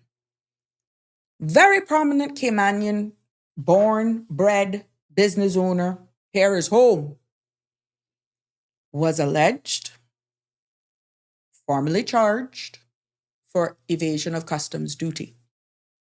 While the investigation was going on, now they're home, travel documents taken from the Caymanian national because they posed a flight risk for an investigation into evasion of customs duty. The difference between the two here is a number of things. This lady, a Jamaican national, on a work permit, charged with criminal trespass and common assault, obviously still had their travel documents and were free to leave. Our own native, nowhere else to go, multiple properties, multiple businesses, charged for evasion of custom duties, had their travel documents taken for approximately 3 to 4 months until the investigation, which was handled administratively, was concluded and ended. They were not able to travel because their travel documents was held. So it begs to question, where is the problem? Where is the systemic weakness? Yeah, there's some serious systemic weakness and operational gaps that is on display here. And when you look at the delays, here's some statistics. 91% of government minutes responding to auditors' general recommendations were late, averaging 18 months late. 249 recommendations to date remains outstanding across multiple agencies. What this is showing, my friends, is that there is slow institutional response cycles in general. 91% of government minutes responding to Auditor General's recommendations were late, and that is averaging 18 months late. Another thing, the court system delays and administrative chaos. Chronic delays in criminal cases, missing charge sheets, incomplete disclosures, and defendants held for extended period. The DPP Crown Counsels publicly stated that police delays in preparing files are also causing systemic court backlogs. This, my friends, this shows operational strain and workflow breakdowns. There's another thing that is also highlighted. Judicial administration's own backlog. We have heard the cries from the judiciary. What is found out is that only 23% of summary court efficiency recommendations were implemented over 3 years.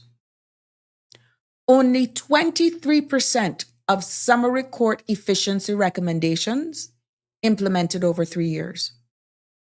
This, my friends, shows structural issues, not individual failures. And there's also the civic education side of things, of really understanding how the system should work. Tash Barton is commenting and saying, I don't know if there is a communication breakdown. And I would say that because all foreign nationals have their passport held once they have been arrested. Whether or not she posed a flight risk, quote unquote, is inconsequential. Foreign nationals are supposed to have their passports held once they are charged. No breakdown of communication. Someone, somewhere, failed to secure her documents, which is required for all foreign nationals. Thank you for that. Or maybe it was a case where it was held and it was given back. I don't know. We really don't know. Hence, context matters. And I'm only weighing in on what is in the public's domain. And right now, from all accounts and purposes, the woman is not here. She's left. The lady is gone. Yes, Tash says, there is a systemic delays in the courts. That's all of the court's fault, though that's not all the court's fault, though attorneys also caused the delays. And this is why at the beginning, Tash, I said, I'm not pointing out any, but thank you for the information. I'm not pointing out at anything. We're just looking at it in its totality. Because when one system fails, our entire system fails. I'm not here to bash any government agency. And anyone who is familiar with this platform, no, I'm only here to highlight and put focus and spotlight on what is the obvious, where the issues can be improved, and how it looks bad on all of us. And when the gatekeepers don't gatekeep, we all feel it. This is not tearing down anyone because as far as I'm concerned, there are multiple government agencies that just needs to be talking better. Accountability kept coming up again this morning. Who is being held accountable? Yeah. Who's responsible for what? Who's talking to who? And at what point are we going to say, look, this needs to stop because internationally, this doesn't look good. National security, border security, it doesn't look good. Yeah. So we're not bashing judiciary, CBC, WRC, data input clerks. No, we're having the national conversation that needs to be had. And it's obvious with these statistics from the Auditor General, hold on, some persons are not doing their job, plain and simple. And because of that, we're having these continued issues. Yeah. Accountability, identifying the gaps, closing them, becoming aware of it, and just trying to correct it is all we need. Not taking things personal.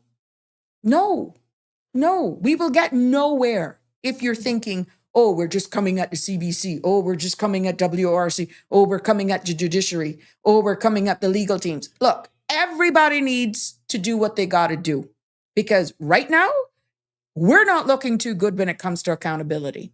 We got laws, we got policies, but if the gatekeepers aren't gatekeeping, if the gatekeepers are not being held accountable for doing their job, guess what? All those laws are a bunch of joke. And this is where people then come and they will start to laugh at us. They will start to laugh at us because it's right there. We got the laws and the loopholes are there.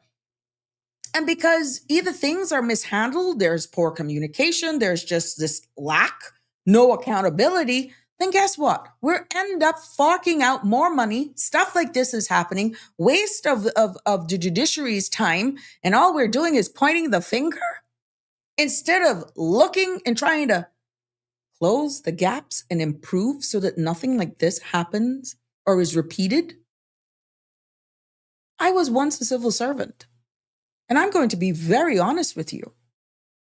When the team that we had those days back in enforcement, we just were on our game. We knew our laws.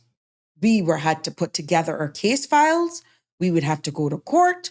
We would have to go and get our summons. We would have to do all of this sort of stuff. What has happened?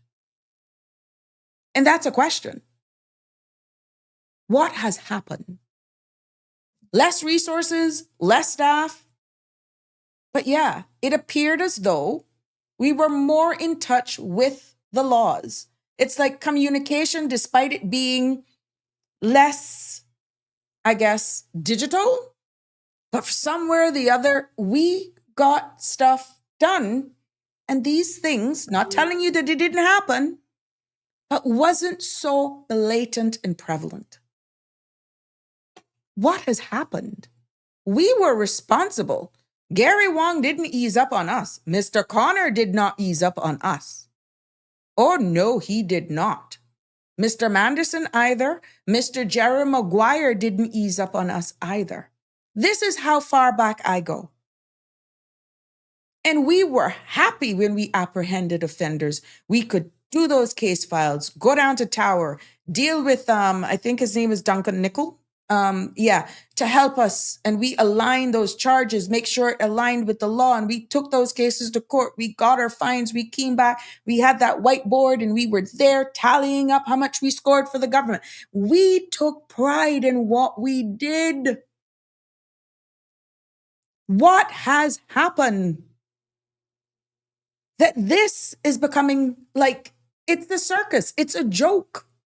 With all of the funding, with all of the resources and assets, what is happening? I don't know. And yes, I have to speak on these things because it hurts the likes of me, the likes of Dawn, the likes of Anne, because we were there. And we would pick up things on the processing of work permits, temporaries. We could see stuff a mile away with less technology. What has happened? We respected our role. We had people in the police. We had people in the courts. We had people all over. We spoke to one another. legal counsel for the government. We could pick up the phone and call them. Look, we just did this bust. We just did this raid. Yada, yada, yada. I've just finished all the interviews. I've done the arrest. I've read them. I've checked them into holding, 𝗪𝗪𝗔𝗔. We got to get it. We got to do a quick turnaround. We were able to link the laws. Is it because we knew the law? We were, as officers, we were trained to know the law. So when you prepared a case file, you knew it, and you only need the legal counsel to go over your case file, which we saw things turning around like this back in the day. Where have we gone wrong?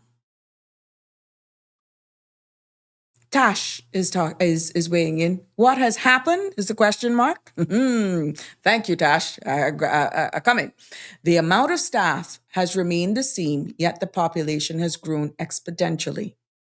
That is the unfortunate consequence of population growth without the civil service growing in tandem. Tash, well then, my sweet, how can we make sure that even systems are funded to not necessarily work harder, but smarter? You understand where I'm going? I'm not telling you that, yeah, that's true. Same thing with WORC, same thing with CBC. But how hard is it to get systems to streamline certain things in to not make it be so stressful? Just wondering. I just throwing that out there. I hear you. And you know what, Tash? That's the same thing was being said my days of dawn, my days of being in there. We kept saying it, our population is growing. We're still using the same manual systems. We're still printing off manual letters, making ID cards. Miss Joan Forbes, Miss Joan Campbell, she was there at all hours of the night, printing and laminating. Yeah, but yet the numbers continue to grow. Nothing has changed, but yet we're funding it. Tash, something not making no sense. Squid Bank says, Miss Sabrina, where did the gentleman work that over? I don't know. I gotta be honest with you. I never got that, Squid, to be honest with you. I didn't know. I don't know. I'm just bringing that back for context when I brought it up. But we're still waiting on the whole case file. So I guess that will be revealed when the magistrate gets this report to see how he was able to support himself during here. Andrew is saying the Titanic was classed an unsinkable, and the output person failed to inform the captain that there was an iceberg that they collided in, and then they sunk. The lesson from this? Accountability is serious. Titanic lost thousands of lives. Tash said, they can be streamlined, but they actually need people to do the work. Both CBC and WORC enforcement are severely understaffed, but the amount of the population right now, okay, understood. Trust me, Tash, if it's one person that understands what you guys are possibly going through, be it from the judiciary, WORC, CBC, I can tell you is me, because Dawn and I were there. I could call her name too. Mary Hydes was there. Anne was there. And I know at point in time, they are listening to this. You can't tell us what we don't already know. We know it. And that was back then. We can only imagine what you guys are going through. 18 years now since I don't know what it is to be a civil servant working in there. Why are we still having this conversation in 2026? Tash. That's where the core of this conversation is coming from. Yeah. Even though it's been separated now, WORC and CBC are separated, you all have your independent responsibilities. Yeah.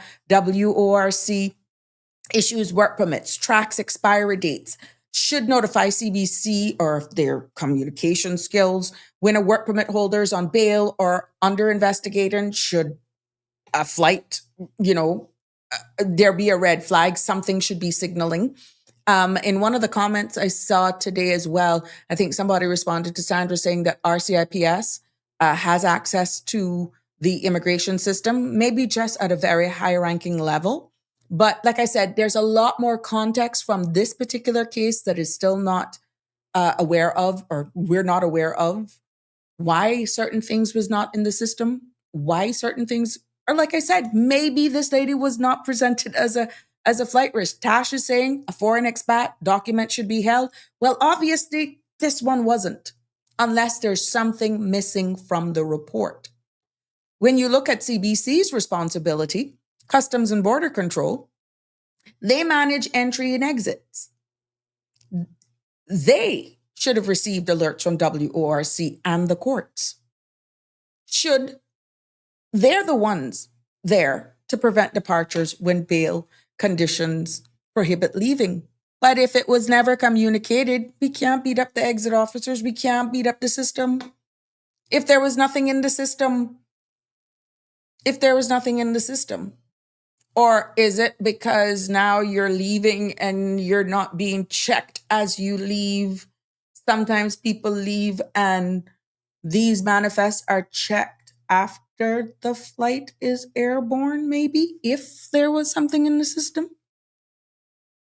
Like I said, I don't know. But again, accountability is key. And we can't forget the job of the judiciary. They issue bail conditions. What was the terms and condition on this bail condition? Were they properly communicated? Was there anything in the bail conditions that would have signaled WORC and CBC that should there have been a flag, it would have been inputted in the system? Should communications, be restricted to CBC should be communicated in real time? And then who would be the point of contact? Would there be multiple persons just in case somebody is sick, somebody's on leave?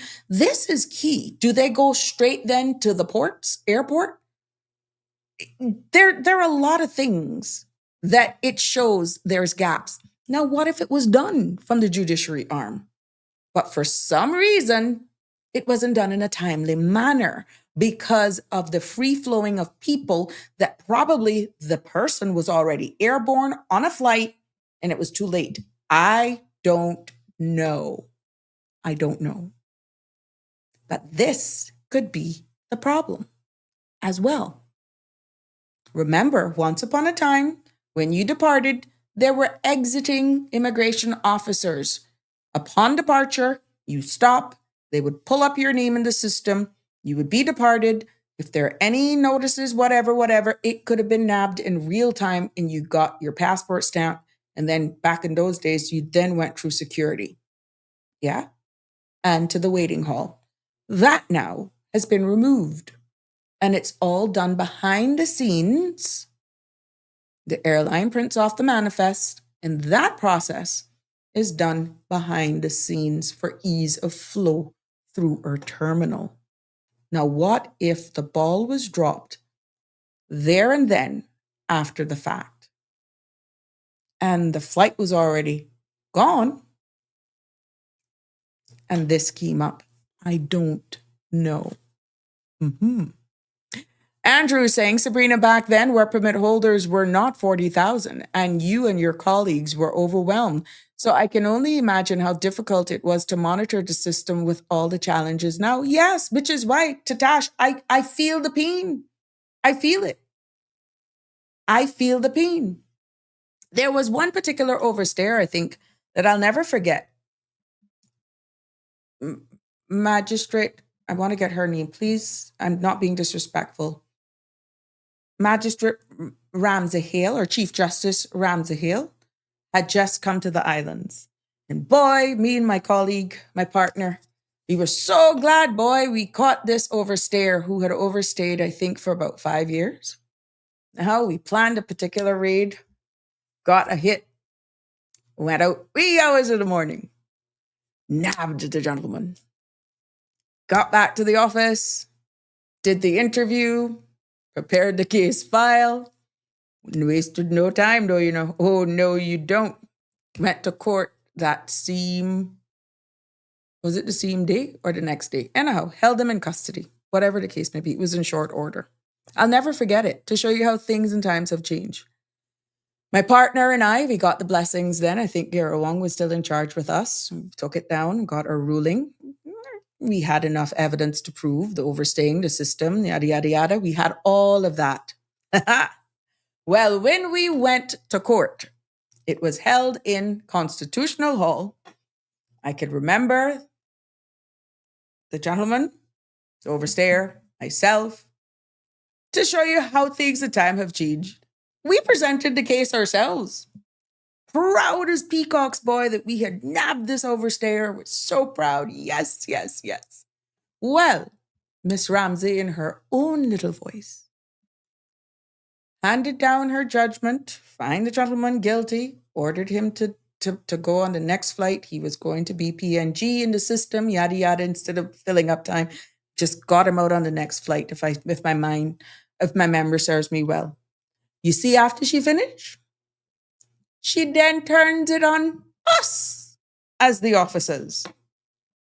Now, explain to me how you officers could allow someone to stay in this country for, let's say 5 years. 5 years. Oh, hey, you see, for that moment that we were so proud that we had nabbed this person, obviously they had been in the system before my time because I was recently added to the enforcement section. I felt like I had failed this country. She praised us, and then she asked the relevant question. How? An island this small, how could someone stay here for 5 years undetected? And let me tell you, in her own little way, we got scolded in the most diplomatic way. As proud as we were, and this goes to show the officers that we are to this day, I felt like I had failed, but yet I knew I did something right. Yes. We were then questioned in the courts how we could have allowed somebody to overstay. But she had just come. She had just come to the islands. And I will never forget, you see, any other cases that we ever caught, and I had to go in the front of her as officer, I was prepared. I made sure my statement of facts, I had my evidence. Man, let me tell you, I was prepared. But there was always the possibility when you got in the front of Miss Ramsey, she would turn it round on the gatekeepers for not gatekeeping. And this is why you will always hear me ask, from a place of good, when and why have our gatekeepers ceased gatekeeping? Those were the days. And yeah, things and times have changed. But we made sure we beefed up ourselves. We got the evidence. We made sure our statement of facts were impeccable. We knew the law. Our timelines was adhered to. We didn't romp because we felt we owed it to this country in the execution of our duties. What has happened? Tash weighs in. Royal Cayman Islands Police Service and the courts can impose bail conditions. The manifest is checked before the flight leaves, usually even before the flight is boarded. Once there is a stop block notice, persons can be checked in, but they cannot board as the system flags them, and CBC, WORC called them for a check, and their luggage is pulled off the flight if it has been loaded onto the plane already. So thank God that still continues. Tash, what I love about this, tells me if this person is left, that they had their travel documents in their system, on their person, and there was nothing in the system. So Tash, thank you for confirming that. Barbara G is weighing in and says, if it was discovered after she left, she would have been picked up on the other end of the flight. Well, she was already home, so we don't know. Again, timing. Context matters. More information is needed. Andrew is saying, gee, Sabrina, you and 𝗪𝗏 were having to be up early morning to extract. Oh, God, you know how much 3 a.m. mornings? Oh, man, that's when we did our best work. Weeks on top weeks, we would do these. And 3 a.m. on the road. And that's being where we were supposed to be at 3 a.m., meaning we were already on the road. Yeah. And those shifts, Andrew, would go till all 1, 2 o'clock in the day, and we were there. Many a times we would do those cases, we would throw them through the system, still go to court, yada, yada, yada, bang, on that last flight out sometimes, or the next day, 7 a.m. Yeah. So Gary want that. He would come in at 9, but he would be awake because he would have his radio. Those were good days, though, I must say, Andrew. I don't think we could duplicate those days. It was just different, to be honest with you. Now that I speak about it, to tell you that I miss it, no, but I'm just happy with the relationships that we had during those days. It was just totally different, I think. 𝗪𝗵𝗲 is saying, why is the government not launching an immigration amnesty for overstayers? Good question. You asked that, I think, when we spoke about the 15-year man. We need one now, is what 𝗪𝗵𝗲 is saying. They used to do it back in the day, meaning, the thing, yeah, maybe. Well, who to tell?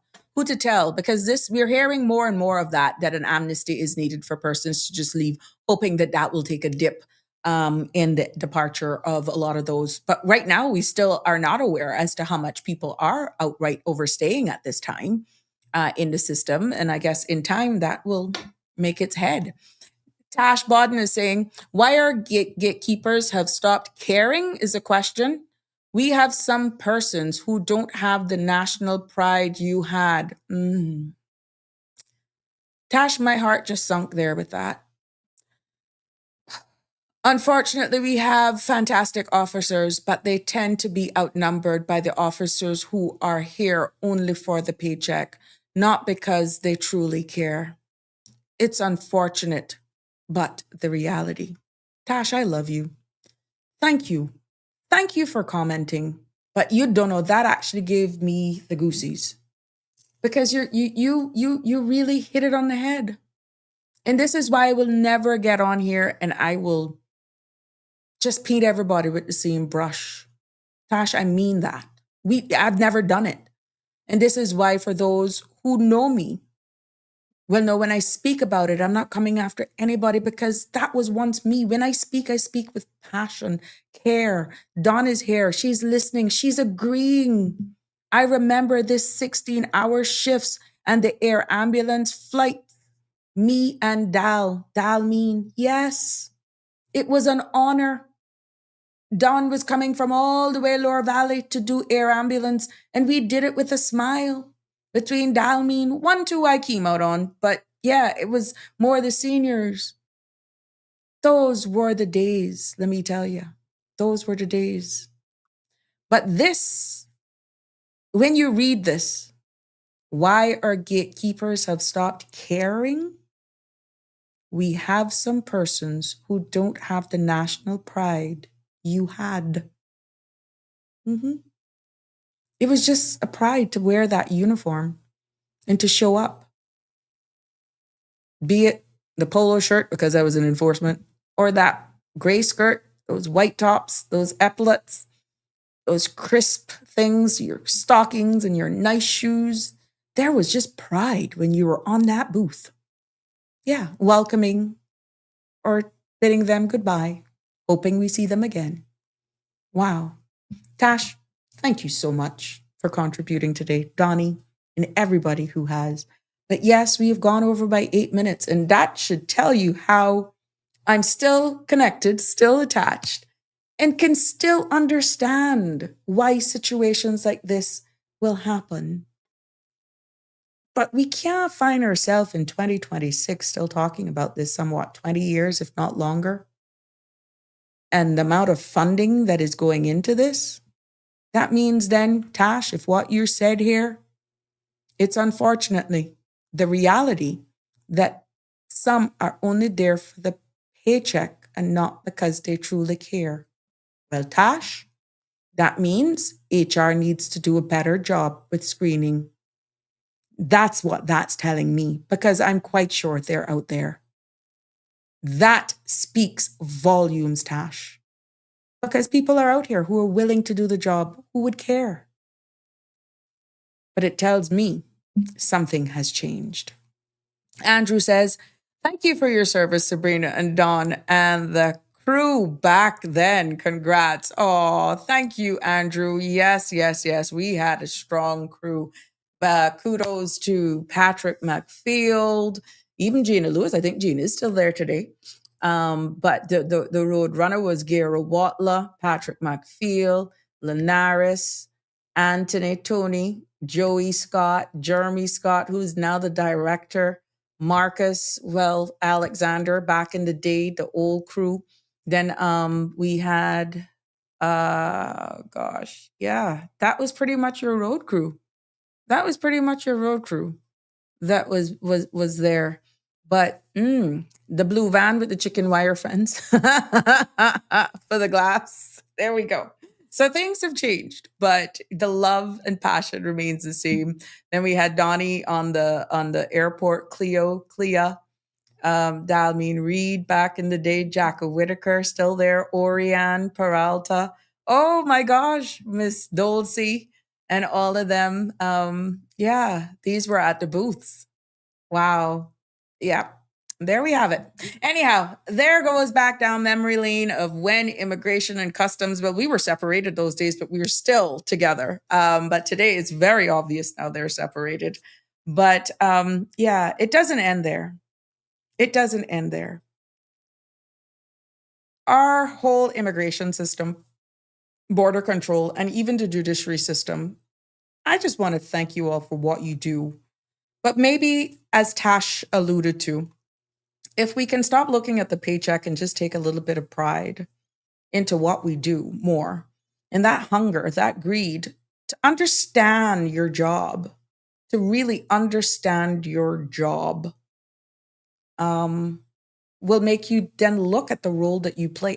I think if a lot of them had a true understanding and where they fit into national security, border security, the importance of their role in just saying, I'm an immigration officer, I'm a CBC officer, but look at that, widen the lens a little bit more to see the role that they play in the broader scheme of things when it comes to national security, protecting our borders, doing your job with pride, having a sense of responsibility that, it really rocks you to your core. When you don't plant that into these officers, then they're really just showing up for the title and the job. But if they can't equate where they fit into the grander scheme of national pride, knowing the role that they play in national security, of course they're going to be oblivious. And not to tell you that they're not trained in the law, but really, how often are refreshers being done with even those on the booths, those in enforcement, that they should know those sections of the law like that? How often is that done? I don't know. I have no clue. But at the end of the day, not all is lost, but I really feel we need to look at this a little clearer. Because all these cases just shows us that the world has changed, our islands has changed, continue to change, but our systems, as Tash is alluding to, and people, either by choice or otherwise, have not caught up or kept up. Yeah, we haven't. Tash, they need to understand they are protecting our country for us and the generations to come. They need to understand that, yes. And to me, some rigorous, more robust training on the national level needs to be done in these training so you can pick up, you can identify who's really in it for the passion versus who's in it just because they want a job and they hear that the overtime is good, that sort of stuff. But they understand, Tash, exactly the role that they play and the importance it is even in the future. It has been my pleasure bringing you another episode of Sabrina Speaks. I managed, yes, to cover both, even though we didn't go so deep into the second one, but it also sparked the conversation. Tash, thank you. Please don't be a stranger to the platform. And like I said, I want to thank everyone for their service. Thank you, Andrew, for highlighting us and thanking us. And I'm quite sure Don and everybody else who would listen, either at some point in time of the past, the old school, will appreciate that gratitude. But yeah, that has never left us. That has never left us at all. So when you hear me come out on immigration, it's not picking. I don't have no time for no picking. I was once an immigration officer. Don was, and worked administratively. This isn't coming after no one. This is speaking from having worked there. And it still is near and dear to me. Near and dear to me. And having been in a ministerial role and seeing it from a different perspective, having been as a immigration consultant and seeing it as well, I can see it from multiple angles. But what has not strayed is understanding that role and where any role in CBC and WORC has its place in the bigger national part and the role that you play.